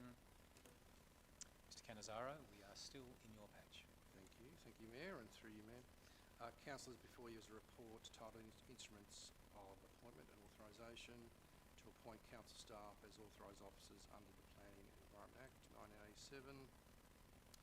Key points of the report for council to consider are: council can appoint authorised officers under the Planning and Environment Act and the Environment Protection Act 2017 to act on behalf of council in certain circumstances and to enforce provisions within the Act.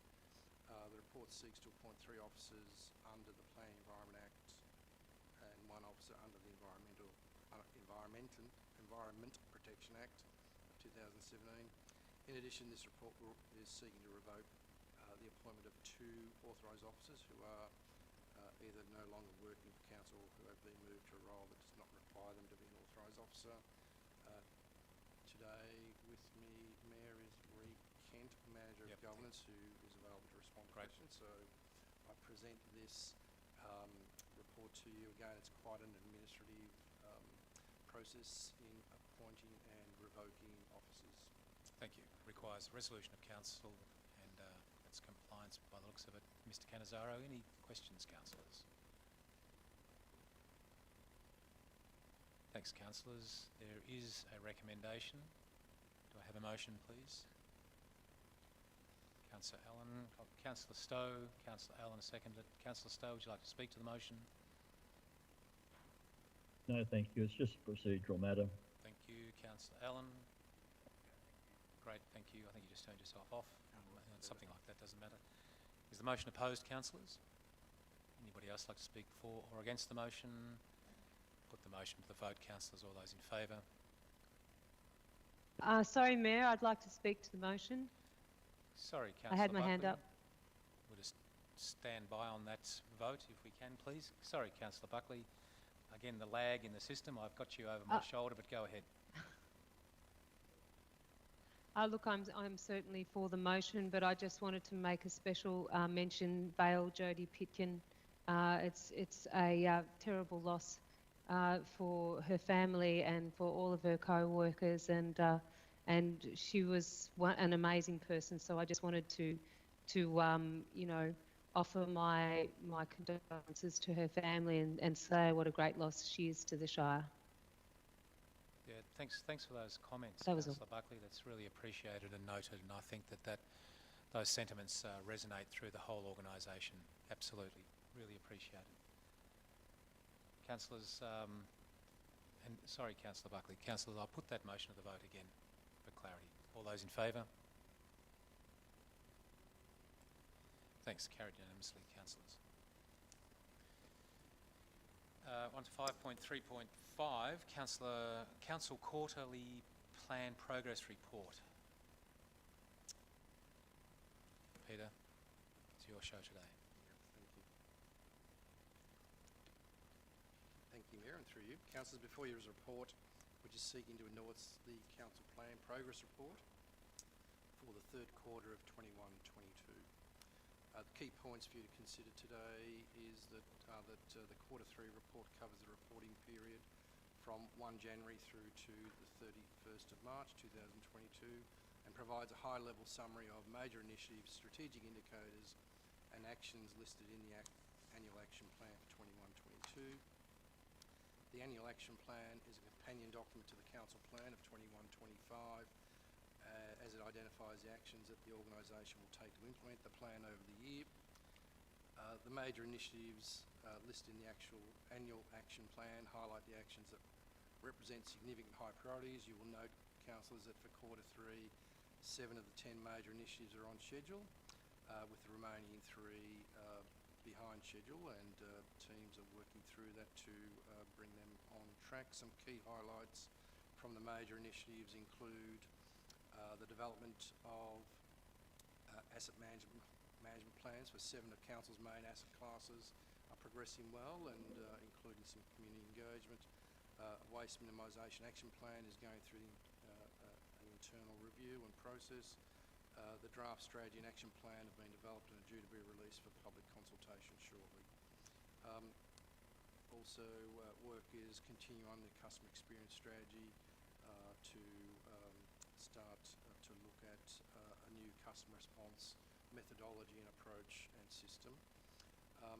So tonight I think we have Jamie Lynch on the line as well, who is our Corporate Planning and Performance Officer, who is available to respond to questions of a technical nature. Councillors, obviously you'll be aware that there's a lot of work in the background by various officers who make these things possible in terms of actioning all of those actions. So I want to thank all staff as well for producing this work. Thanks, Mr. Cannizzaro. Absolutely. Good points, well made. Councillors, are there any questions? And as Mr. Cannizzaro said, we've got Jamie Lynch online there, should we require. Good afternoon, Jamie. Councillor White, g'day.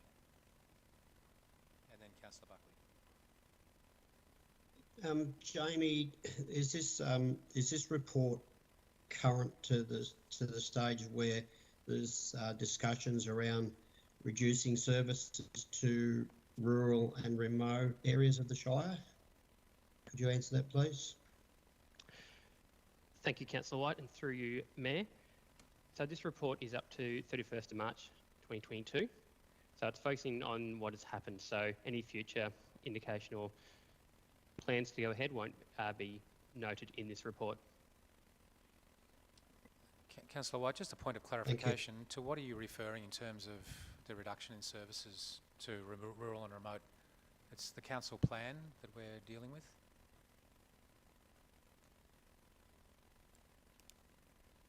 I was just referring to the briefings that we've been having of late, but I'm not sure of their status in terms of, public notification or anything like that. Perhaps Mr. Cannizzaro might be able to enlighten me, please. Okay, so that's the question. So the service review is what we're talking about, Mr. Cannizzaro.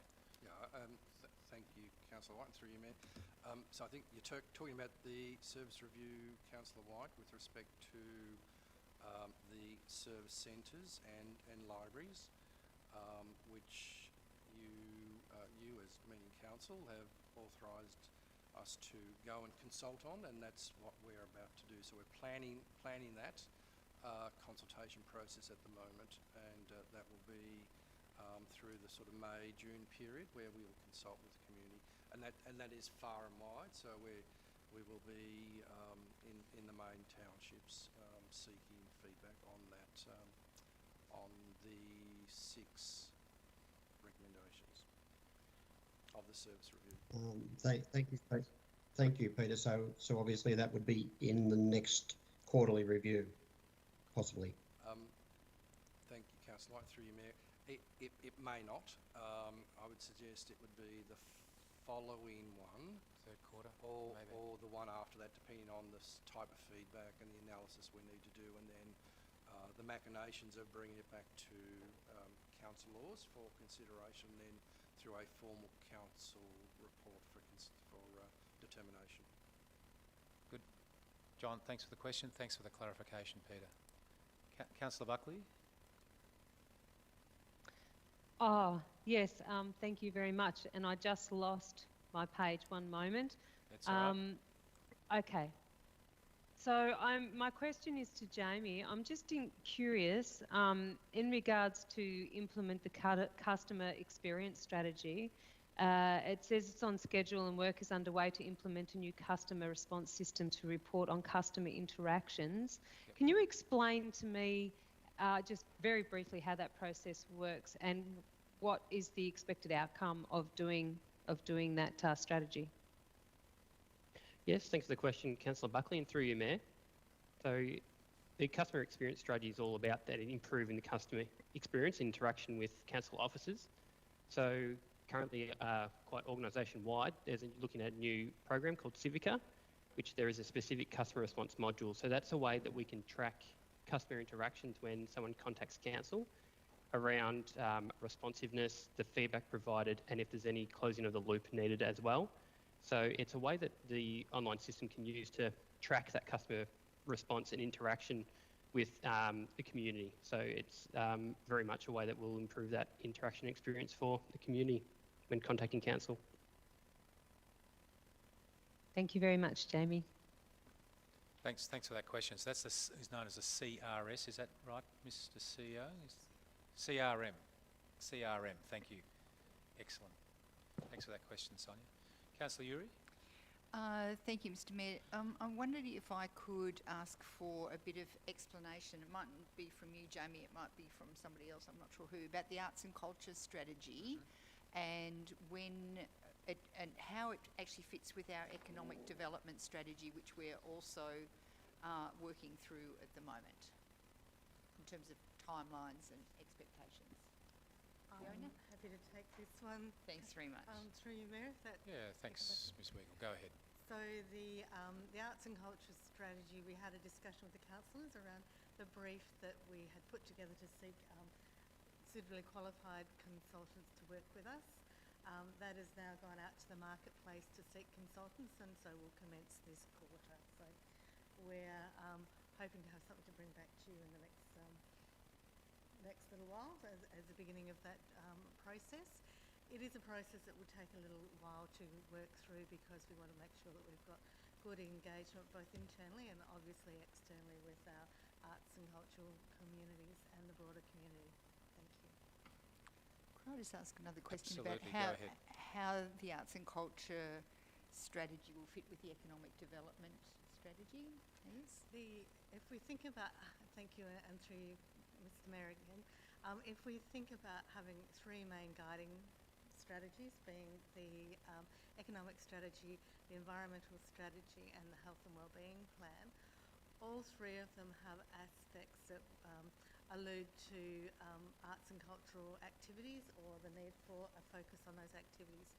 So this arts and cultural strategy sort of sits the next tier down from those three key strategies, but will help implement some of those actions from them. So it'll take some of those streams from all three. So if we think about those being vertical strategies, it's a horizontal strategy that scoops up actions right across them all. So at a slightly lower level in terms of the way it's written, but it will certainly be one of the enablers of those guiding strategies, including the economic strategy. Thank you. Thank you. Look forward to all of those. Question, thank you. Yes, they develop. Any further questions, councillors? Councillor Crook. Thank you, Mayor. I noticed that our environment strategy still hasn't been finalised.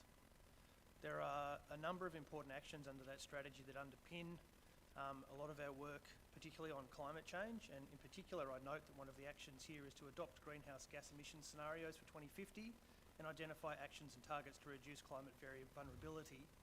And that target is actually only at 20% completion with a big red dot next to it. I just wonder when are we likely to see the completion of the environment strategy, and why is this taking so long? Why is it taking so long? So the environment strategy is scheduled to come to council in June. It's going to through the internal approval processes next week. So it's scheduled, I think it's the 7th of June. It's taken a little longer than anticipated because we wanted to make sure that there was still some good engagement around it, and I know sometimes it looks like we're using COVID as an excuse. We're most certainly not, but it meant that we extended our consultation period for a little longer to make sure that we worked with our community and found some really good opportunities to work with the community in different ways, so going to community markets and the like over the summer period, and we had quite a long period of consultation over the summer to try and capture some of that commentary and make sure that we had listened to the feedback of our community. So that is now being built into the strategy, and the strategy will also bring back those targets and the recommended targets around some of the items and the issues that you've just raised. Having said that, I just would point out that whilst we're still working on finalising the strategy, that doesn't mean we're not doing any work in this space. We're still working on a range of projects and initiatives that are seen as being aligned to the draft strategy. Thank you. Thank you. Thanks for the question. I just have a curiosity, Mr. Cannizzaro.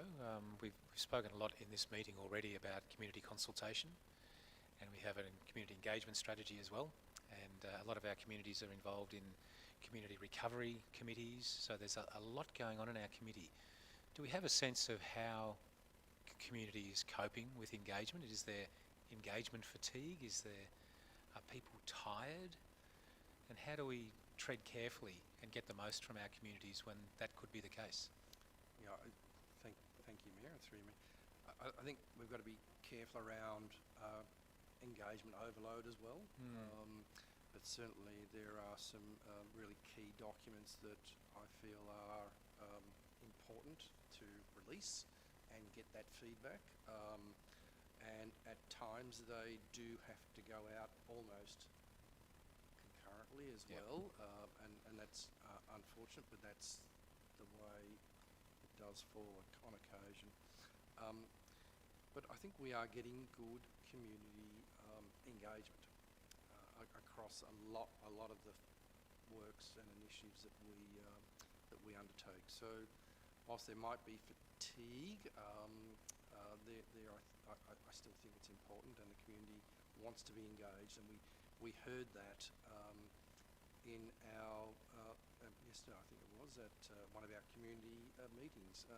They want to be engaged, and they want us to close the loop on matters in terms of engagement. So I think there's a balance, but I'm seeing some positive signs around our community engagement policy and framework, and certainly council's in a position where we have 2 local government acts that we currently adhere to, Local Government Act 1989 and Local Government Act 2020. So for certain parts of our business we have to rely on the 1989 Act, and for other parts of our business we rely on the 2020 Act. So there's slightly different engagement with and under those both of those acts. But as I said, I think it's an important part of council to engage with the community, and community want it. Couldn't agree more, and I think that resonates amongst the councillors. CEO?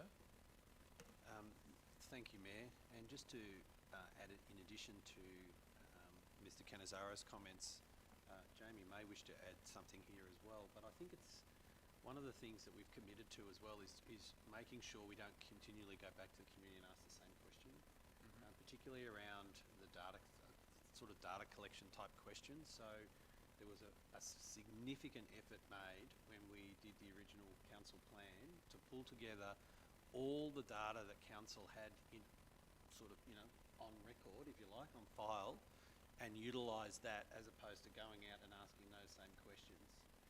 Each year there is a community satisfaction survey requirement, which is a different matter, which is a state requirement. But in terms of our internal use of data, we really made an effort to make sure we used what we had, made sure it was up to date, then looked where the gaps were, and then went and found that information and asked the community on that. So there was a real commitment to making sure we utilised what we had and then added value to that as opposed to starting from scratch. Yeah. Thanks for that information. That's really important and appreciated. Councillors, Councillor Greason, question. Thank you. This is Volunteer Week, I think, and it's been terrific to see that the Council's acknowledging so many volunteers around this region.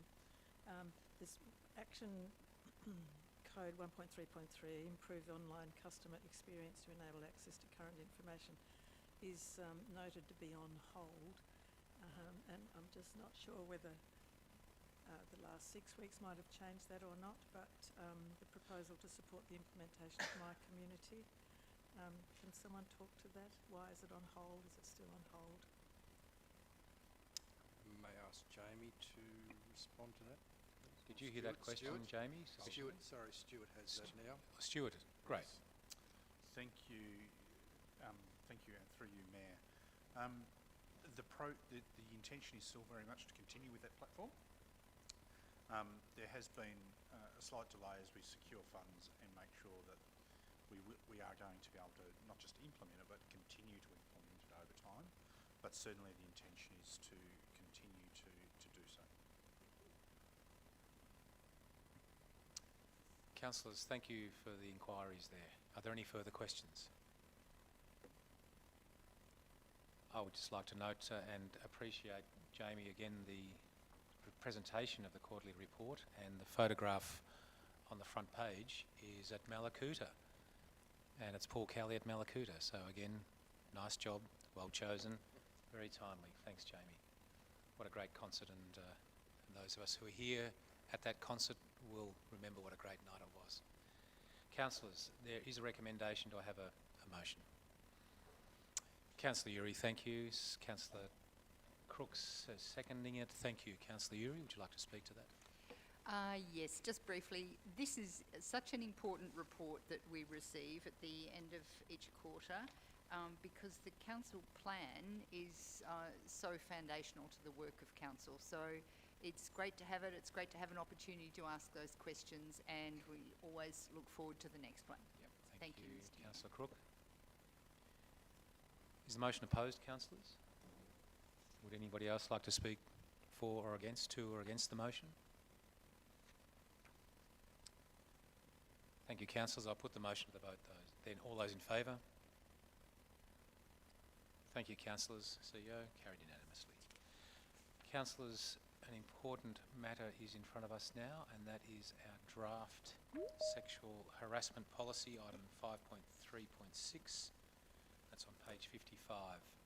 So if you can navigate your way there, please. I'm actually talking to myself about navigating my way there. Found it. Thank you. Mr. Cannizzaro. Thank you, Mayor, and through you, Mayor.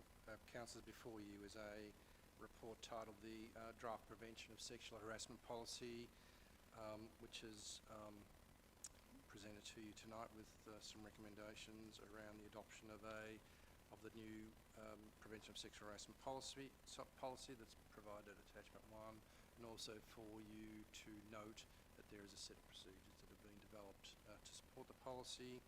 A little bit of background, councillors, is that this policy has also been informed by a VAGO report, so the Victorian Auditor General's Office report that was conducted a couple of years back in 2020 around sexual harassment in local government. There were 5 councils that were audited by the Auditor General. They were Ararat, Corangamite, Frankston, Latrobe and Moreland, each of which have provided their responses back to back to the Auditor General, around 12 recommendations that the Auditor General made. 11 of those recommendations were directly related to councils, One of those recommendations was directly related to local government Victoria. So 11 of those, as I said, have now been considered and incorporated into our policy.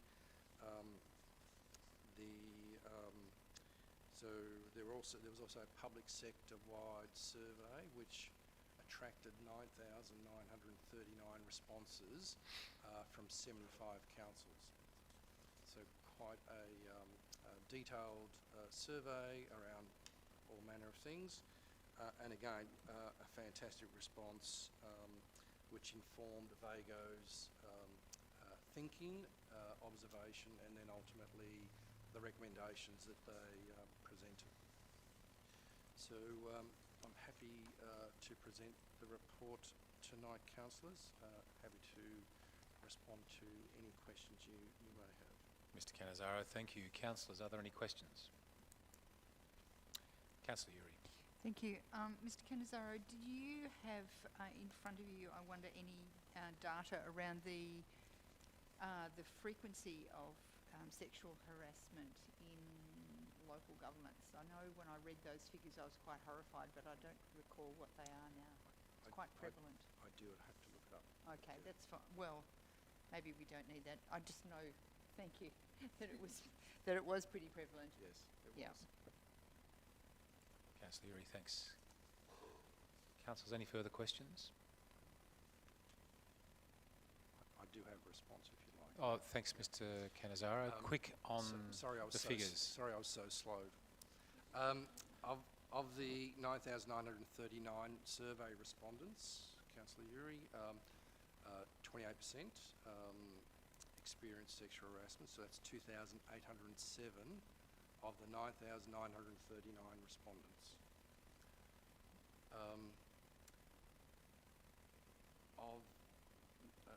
There were 2,690 of 9,566 respondents. Staff experienced sexual harassment. 41 of 136 surveyed councillors experienced sexual harassment. So yeah, in percentage term, it's roughly 28 to 29, 30%. It's alarming. Third. Thanks for the question. Councillors, any further questions? There's a recommendation, councillors. Councillor Crook. Seconding, Councillor Van Diggle. Councillor Crook, would you like to speak to the motion? Sure, just to reiterate what Mr Cannizzaro just said, of that survey in June, of the 75 out of 79 councils in Victoria, 28% reporting incidences of sexual harassment is shocking. And I'm alarmed that that's still the case in this day and age. I think we have to do better. 90% of those respondents said that it happened during day-to-day work. So it's happening in our councils. So it's critical that we develop and implement policies to call this out and try and combat this in our place of work and in society more broadly. One of the other key recommendations of the Victorian Auditor General's report into this matter was that it's really important that we lead a culture of respect, and that training and policies are not effective if leaders don't visibly promote that culture of respect in the council. So it's not enough just for the communications to happen. It has to come from council leaders, and this culture needs to be actively promoted. And I think a policy like this allows us a mechanism to do that, and so I have no hesitation in recommending the motion. Councillor Crook, thank you. Councillor Van Diggle. Councillors, is the motion opposed? Would anybody else like to speak for or against the motion? Councillor Uri. Just to speak for the motion, I think one of the things which I appreciated about this policy and the procedure is that it clearly defines what sexual harassment is, because I think, I don't know, maybe some people are still confused about it. So I think by going to these documents, I think people won't have any doubt at all about what constitutes sexual harassment, and I think that'll be helpful. Yep. Thank you. Thank you. Councillor Uri. Councillors, anybody else like to speak for or against the motion? Councillor Buckley.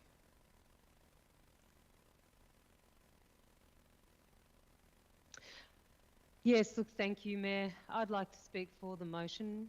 Having had personal experiences with sexual harassment in the workplace, I understand the importance of having these documents put into place and discouraging any of those types of behaviour in the future. I am a little perplexed though. There is one section there that rules out hugging, and I can understand the necessity for that in the context that it's given, but it seems a sad plight that we are no longer in a society that should show caring, loving and empathy, being able to give a hug, which is sometimes needed. But certainly would support making sure that people understand the importance of being respectful in their working environment to everyone. Thank you. Thanks for those comments, and mutual respect is something that is absolutely noted. I just wanted to respond to that question, but I don't know whether you would allow that. Did you move the motion? No. Councillor Crook did. So in this case, you probably can't. Okay, that's Technically, you can't. Okay. Yep. Are there any other speakers for or against the motion, councillors? In which case, Councillor Crook, you have a right of reply. Should you? No, there's nobody spoken against it, so I'll just be technical there, and you don't need to speak against it. You can hold your peace. Sorry, it's end of day fatigue, so I'm just following the process. Councillors, I'll put the motion to the vote then. All those in favour? Carried unanimously, CEO. Councillors, we are on to item 5.4.1, and this is Community Projects Grants, round 2, 21-22. Stuart, is it you? Yeah, it's me. Okay, terrific. Mr. Cannizzaro, you've had a long run at this. So thank you, Mayor. And this is a report I'm excited to present. It's a privilege to be able to bring recommendations to the council for projects to be supported through the Community Projects Grants program, because it's a program where council provides support to a range of community groups and organisations for projects, events, and much more. And the program supports a wide range of projects that strengthen our communities and encourage sustainability, social connection, health and wellbeing, social inclusion, cultural diversity, all things that we want to promote within our community. The current Community Projects Grant round attracted 19 applications, and 18 of those have been recommended for funding. One's been withdrawn, and we'll do some further work with the applicant in relation to that one to ensure that it's ready. And there are a great range of projects as part of the recommendation there. I do note that the Stories of Influence project also has some funding allocation recommended as part of this grants round, and that reflected that the project covered off outcomes against both the arts and heritage and the community's programs, and it related to some budget limitations within the arts and heritage grants program. So, and given where we are, I'll just highlight a couple of the recommendations. There's a long list there of 18 or so projects, but the Mallacoota and District U3A is recommended to receive some funding for Mallacoota Stargazing 2022, and I know it's a little bit down the road, but the Can River Community Centre, there's a recommendation there for some funding to support project planning for a revamped outdoor activity space. So I think both of those are projects, given where we are, that are worth highlighting. So Splendid. Rebecca Pantry and Alistair Moles are online to assist with any questions you might have. So thank you, Mayor. Mr. McConnell, thank you. And good afternoon, Rebecca and Alistair. Councillors, are there any questions? Some great recommendations there. Councillor Greeson.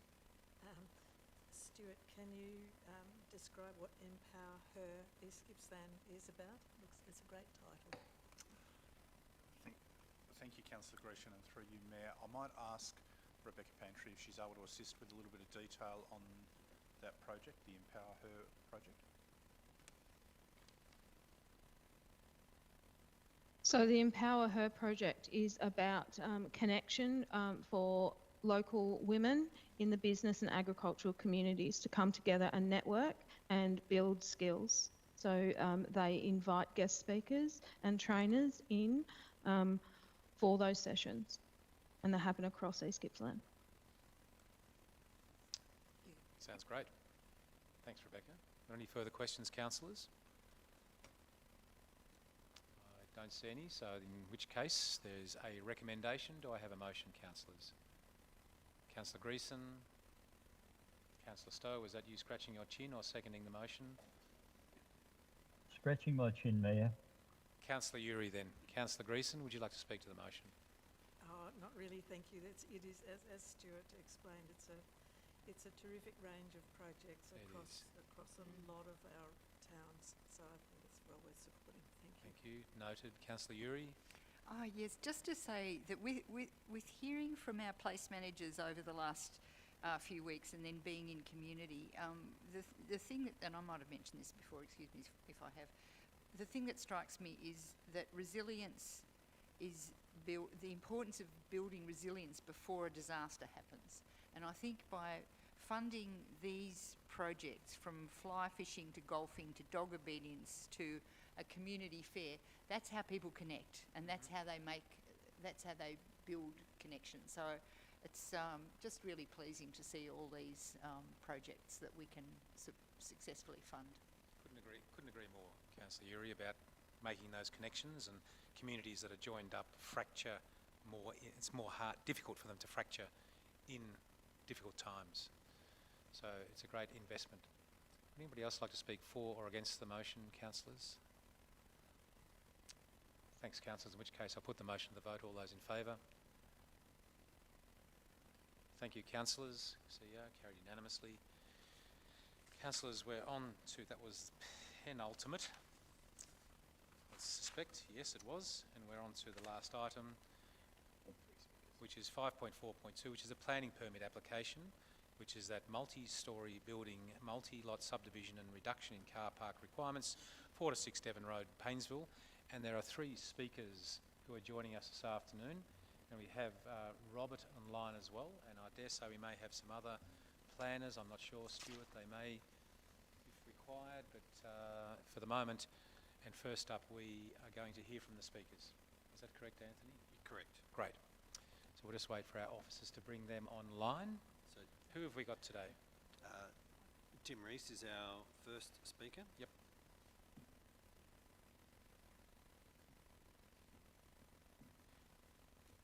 Good afternoon, Tim.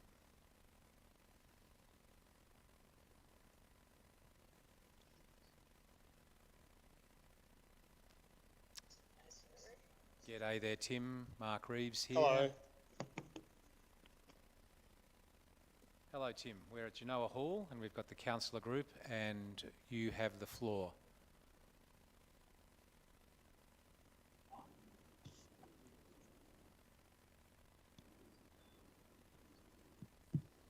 Hello. Good afternoon. Go ahead, Tim. Thank you, Mayor and councillors. I'm Tim Rees from Paynesville and Alma's Restaurant, and I've got an objection to this permit going through due to car parking. Hello, can you hear me? Yeah, sure, Tim. You've got a few minutes ahead of you. Please take us on the journey. Okay. My objection for this is the car parking. The subjection of application seeks to reduce the number of car spaces required under those 5.206/5 of the planning scheme, shortfall of 18 spaces. If allowed, this will impact on my business and premises, as the overbounding creation by the shortfall will put under competition for parking on my existing business and other businesses in proceed. The overburdened demand for the parking was struck by the allowance of being 18 parking spaces shortfall, clauses 5.52.06 of the planning scheme will impact on the existing businesses and surrounding businesses for the partners to compete for the limited parking. Then for impacting unreasonable on the partners who has a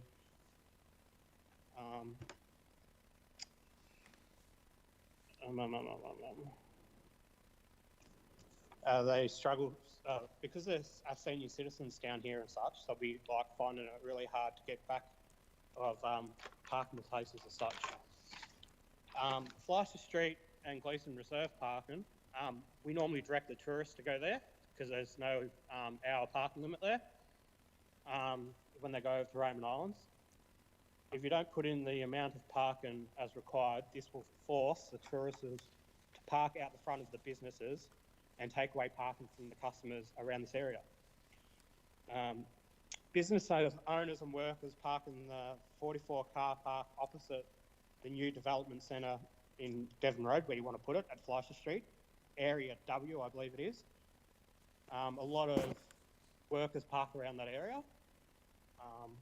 Also, there's motorbikes, no parking along the Esplanade. Instead, they're parking in front of businesses, blocking public accesses to shop fronts, blocking the footpath to public seats and stuff like that. Maybe if the council or something decided to put an angle parking in Lakes Entrance, it could create more parking spots out the front. When they beautified Paynesville a few years ago, because I've been in Paynesville for about 15 years, they did a beautiful section of Paynesville with the medium strip in the middle of the road out front of the shops. But within doing this, they lost about 12 car park spaces in between the pub and that, down Devon Road at the end. We've also lost a couple of car parks, and I understand this, with coronavirus, with outdoor seatings down this end of town. Basically, with the shortfall of the car parks, it's really going to affect the businesses as such. Maybe if we had a ranger down here to reinforce the parking limits as such, so then it will limit the stay of the cars that are parked here. I know the ranger's been down a couple of times, which really shook up the town, but it was really good to see because it did stop people from parking as much out the front of the shops. I know that there's a new water frontage going around the other side of the Esplanade, and that's starting a bit of a stir up with parking as well. And when they've done this planning for the residents and all that, they've included that type of parking as well. I don't know how many parks they're going to be losing up there. I'd love for it all to go ahead, just as long as they keep in with car parking as such, because Paynesville needs to grow, and I understand that. Like I said, I've been here for 15 years. I've seen the good times, the covert times and everything like that. We've omitten the 18 car parks I got on my paperwork. It is going to have a big impact. Thank you very much for your time. Good on you, Tim. You were right on the time as well, so thanks for your contribution there. No worries, thank you. Thanks, Tim. CEO, who do we have next? Thank you, Mayor. I have Russell Peel, who I believe is online and waiting. We've omitten the 18 car parks I've got on my paperwork. It is going to have a big impact. Thank you very much. Good afternoon, Russell. Mark Reeves here with the Councillor Group at Genoa. So you've got 5 minutes ahead of you.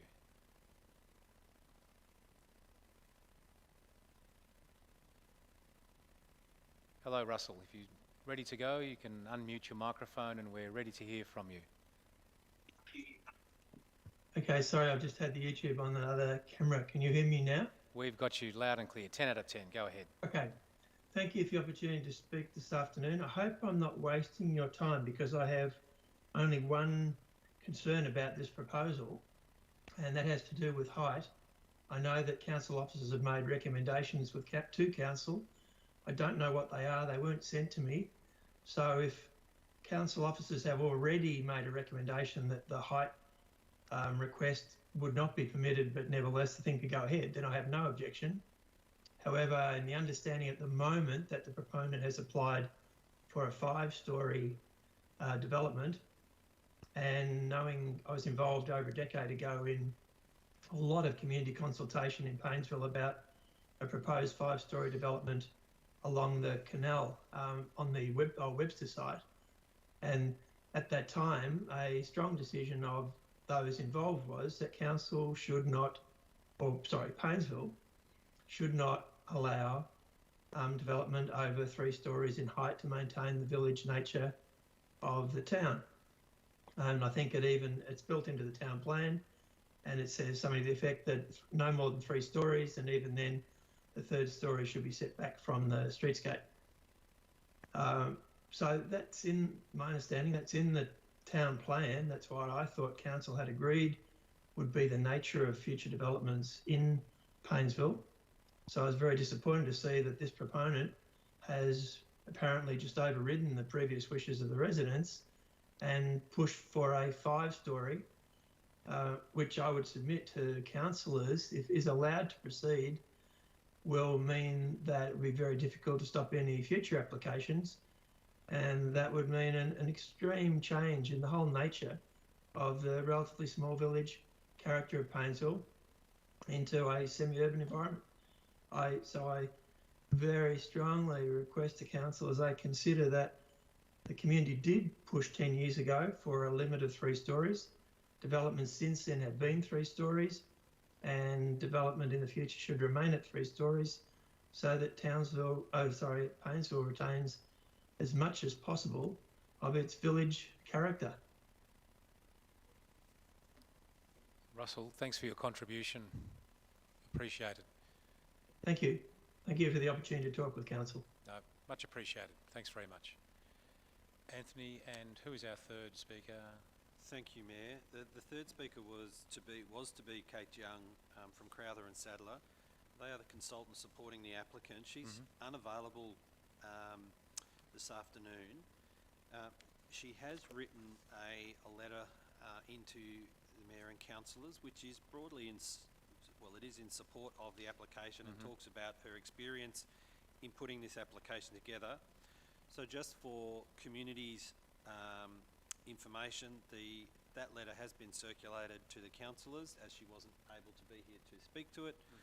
It'll also be tabled in the minutes and captured that way. So just wanted you to know that, but otherwise we can move on to the item now. Great, thank you. So councillors, item 5.4.2, and this is the application as noted for a building permit 36/2022P, building and works at 4 to 6 Devon Road, Paynesville.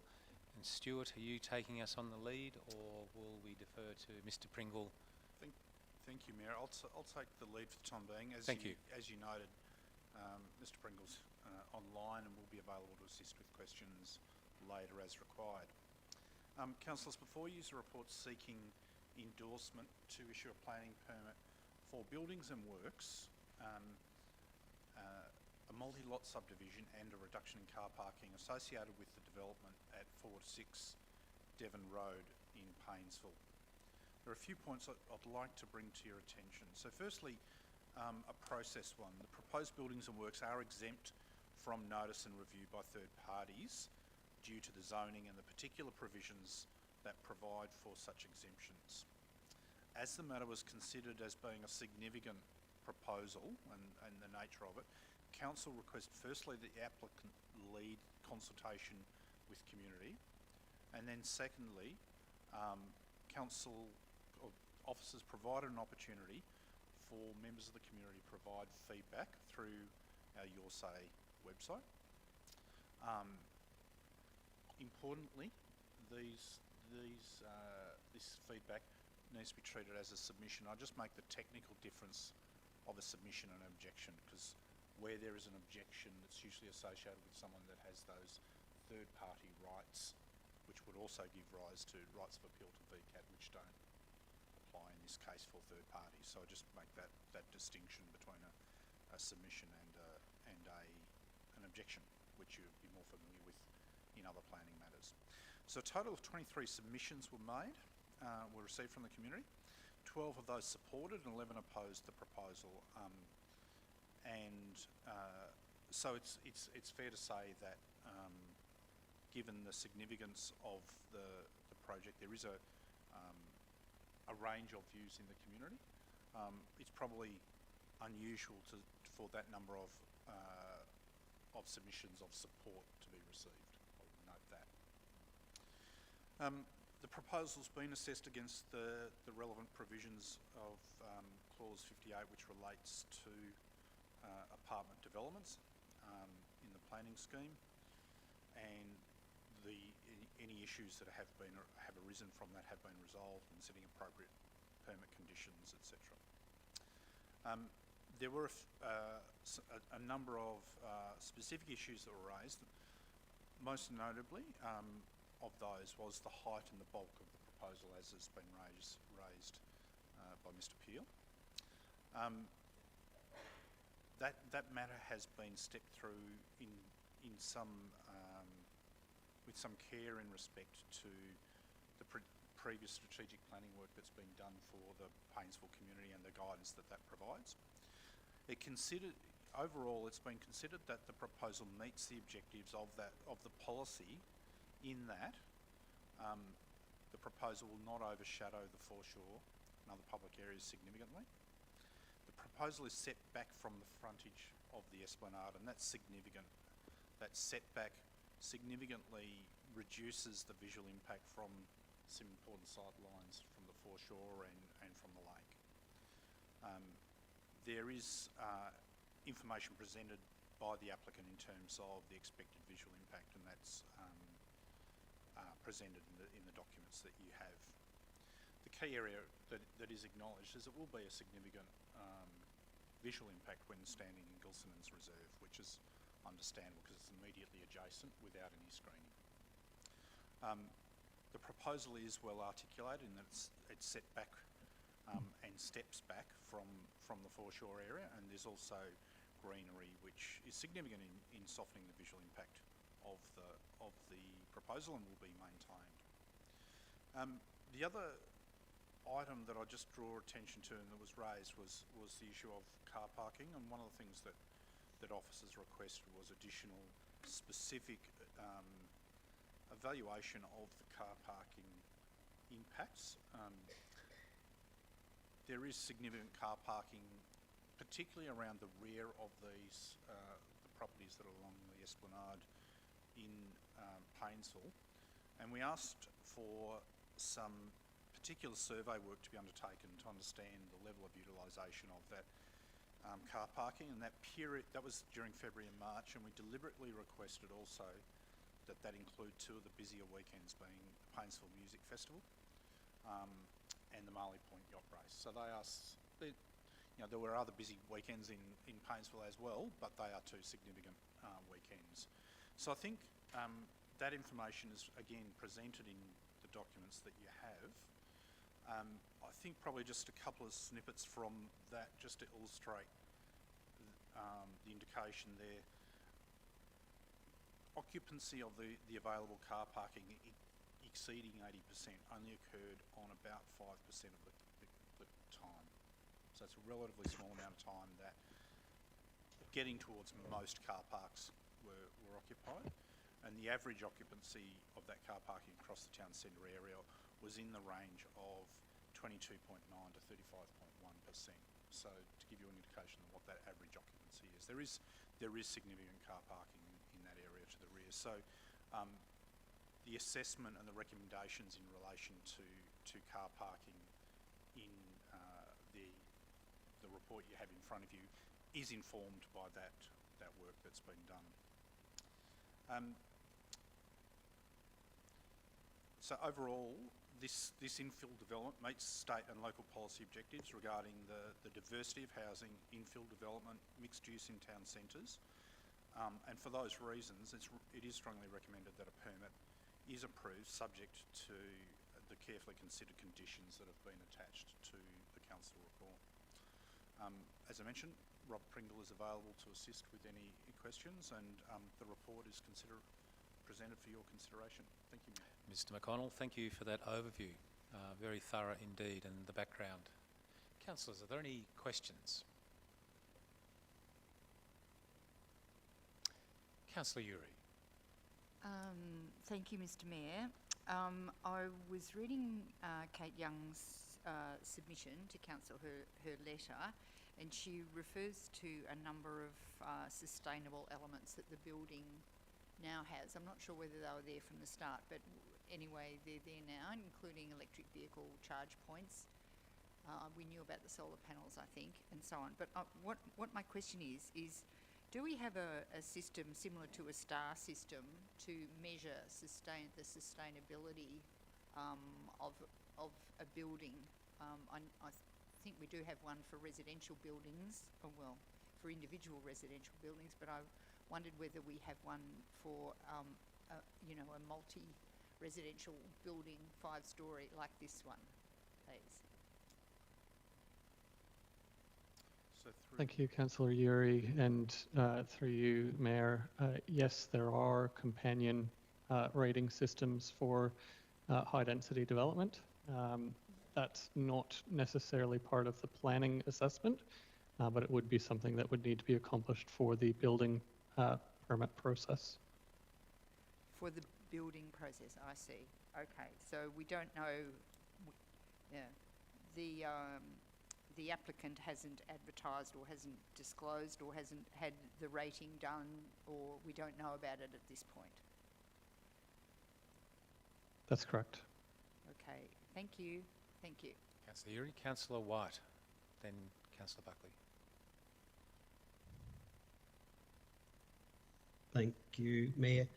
Robert, Mr Peel just spoke of what he understood that Paynesville's town policy regarding the height of the buildings, and my question is because you approached this in the briefings about the foreshore having a 3-storey limit, and then that allowed for this one being spaced or placed back from the foreshore with buildings in front of it to be able to be done at 5. But is Mr Peel right that the Paynesville plan was for 3 stories anywhere, or what you told us in the briefing at 3 stories on the foreshore, which is the actual legislation, we'll call it, for Paynesville?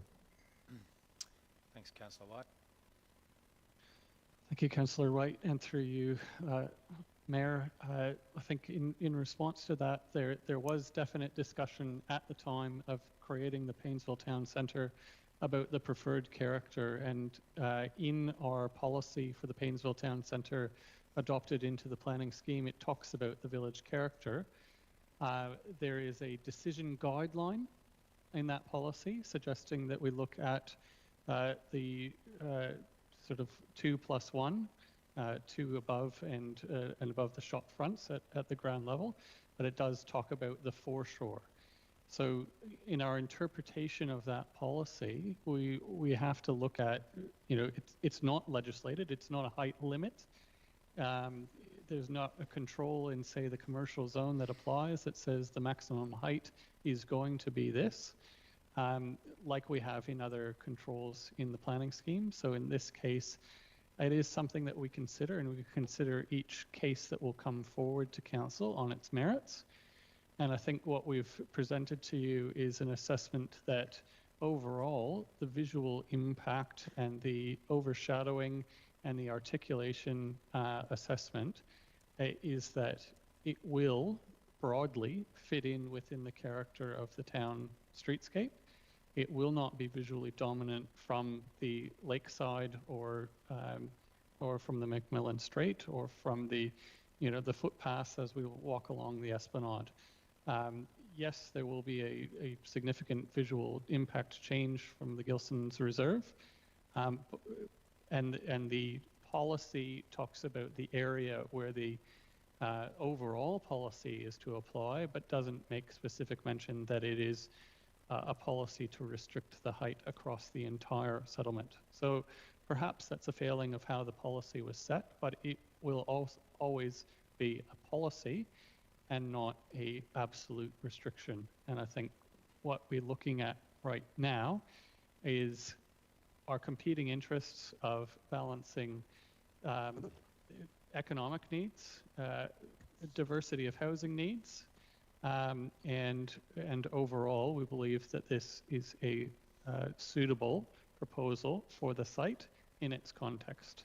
That doesn't mean that we're going to get 5-story apartment buildings on every lot within the town centre, and it doesn't set any precedents for 5 stories along the esplanade and along the foreshore. Each proposal will continue to be assessed on its merits and on it meeting the competing policies within the planning scheme. Thanks, Robert. Good with that, John?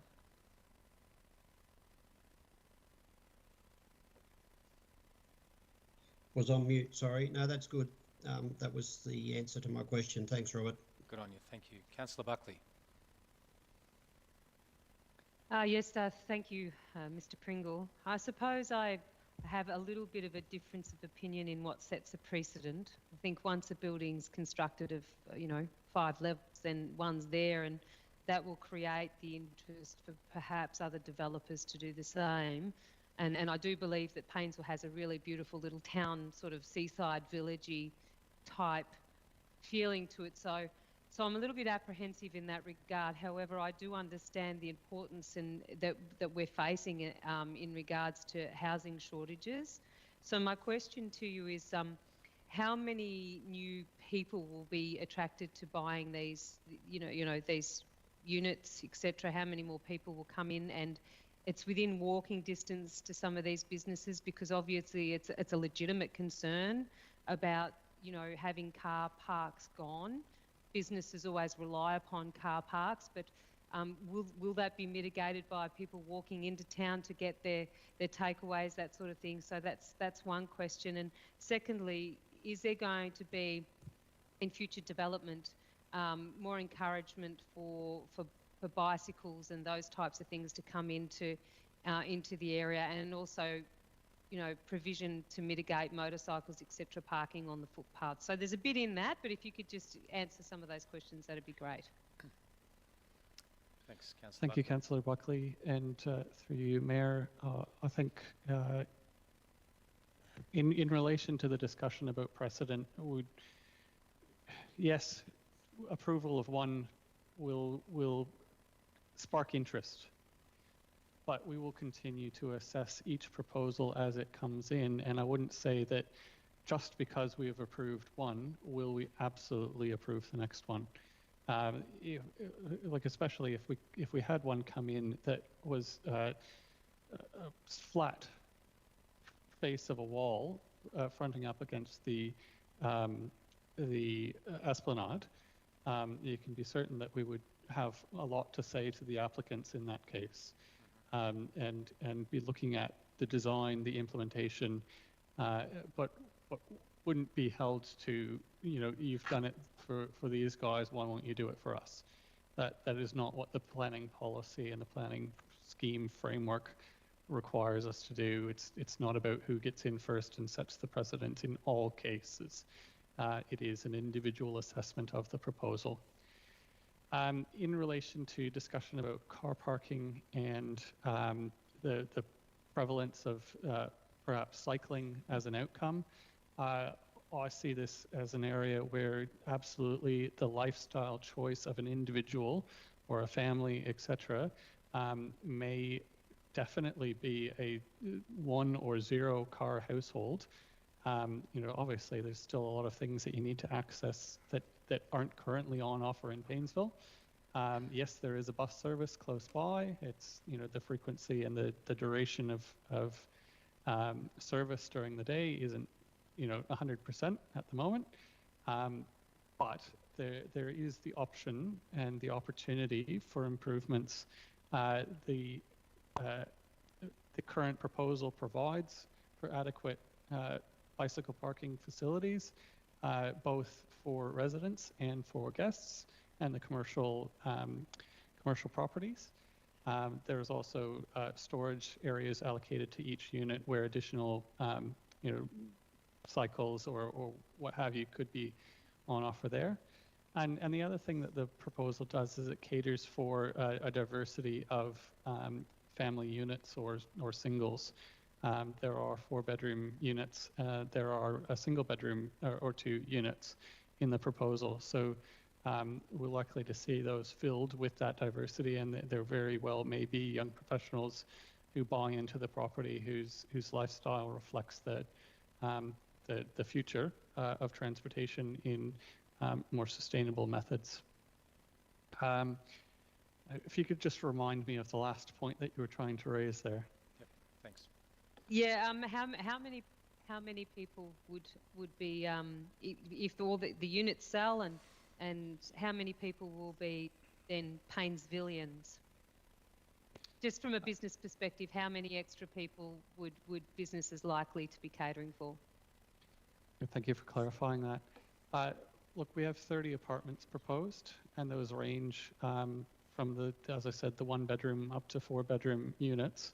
That could be, family sizes of 1 all the way up to family sizes of 6, 7, depending on, how many people you want to cram in. Also, we're not in the habit of regulating how these will be tenanted. This may be used for short stay accommodation.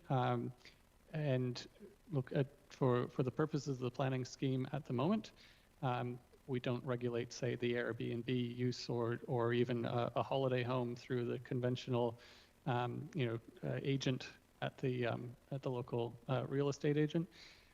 We may see, 10 or more occupants over a weekend in one of these units, based on, a collective of families and the like.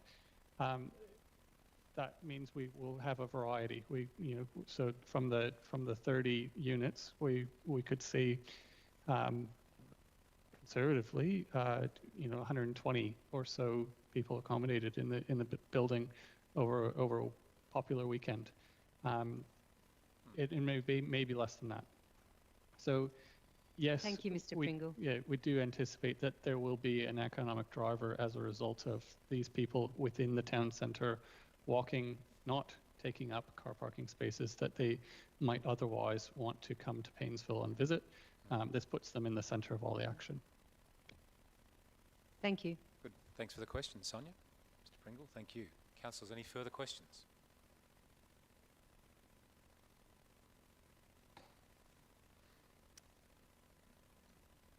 Sorry, Russell, we're not in a question position from guests at this stage. So, councillors, there is a recommendation in front of us.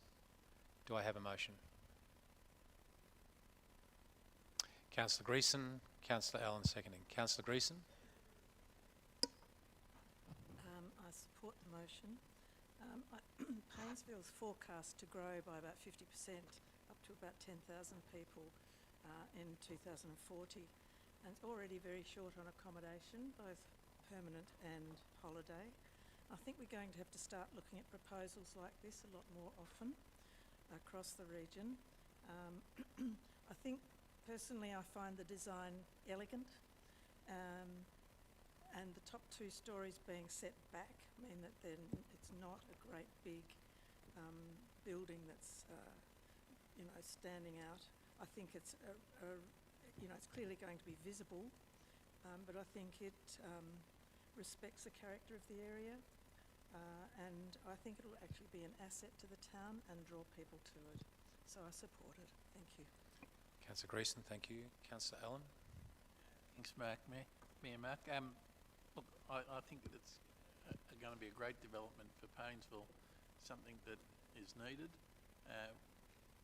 Over the last little while, we've had briefings from experts that tell us that the central areas of these sorts of towns need to have a greater density of development, and they would probably tell us that this one doesn't provide a dense enough development. So I think it strikes the balance very, very well, and I think it'll be a great great asset over time. Councillor Allen, thank you. Councillors, is the motion opposed?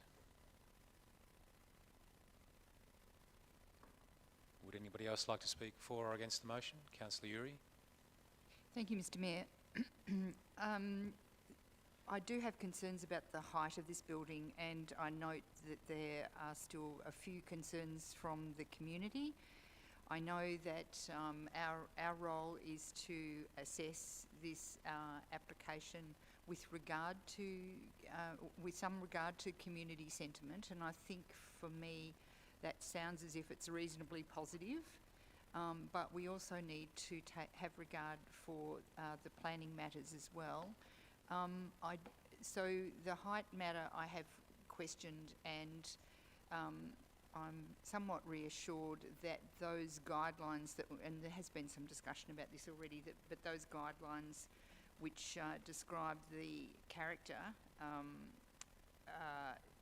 particularly, well, they're not legislated, and they particularly apply to buildings that are not on the foreshore. So while I would prefer this application to be for a 4-storey building, that's not what's before us to decide. So I'm going to support the motion on balance of all that.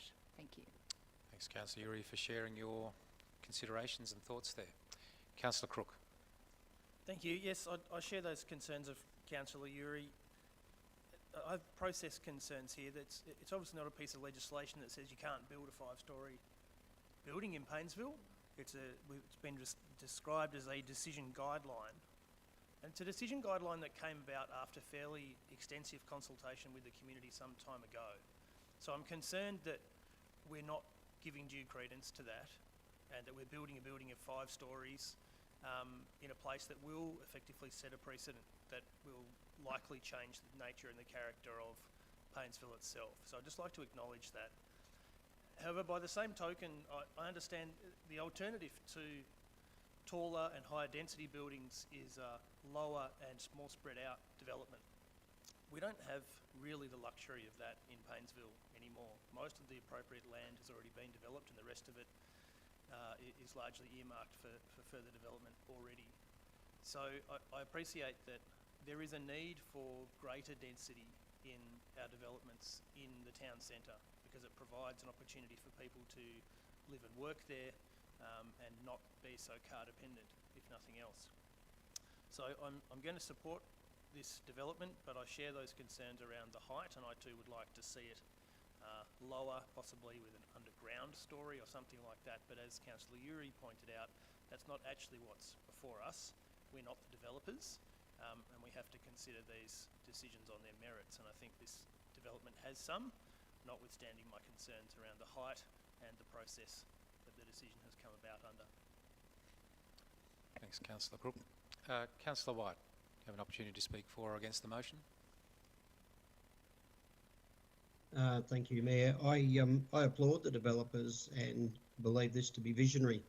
It is something that I think many other towns in not just East Gippsland but across the country would be looking towards, simply because it saves carving up another paddock into 1/4 acre blocks, and it's putting people, probably for the type of people who would live in this apartment, right there, right where their businesses are, right where they can go shopping, right where they can catch the ferry. I think it's well placed and will be well accepted and well supported. So that's my thoughts. I will be supporting this motion. Thanks for those comments, Councillor White. Councillors, are there any further comments for or against the motion? Councillor Greason, I don't think anybody's spoken against it technically, so I don't think you need to have a right of reply in this case. So, councillors, if we're done, then I will put the motion to the vote. All those in favour? It's carried unanimously, CEO.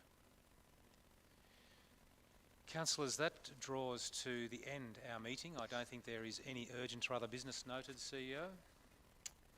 And confidential business has been dealt with. Councillors and officers and community members, thank you all for being here today. Thank you for hosting us in Genoa and this part of beautiful East Gippsland. Councillors, thank you for your work and your dedication and your contribution today in a long meeting. Council officers, thank you for providing excellent reports to us that enable us to make good informed decisions, and to the support staff who have enabled us to be here today and being connected with the world. We acknowledge your work as well. CEO, well done to you and your staff.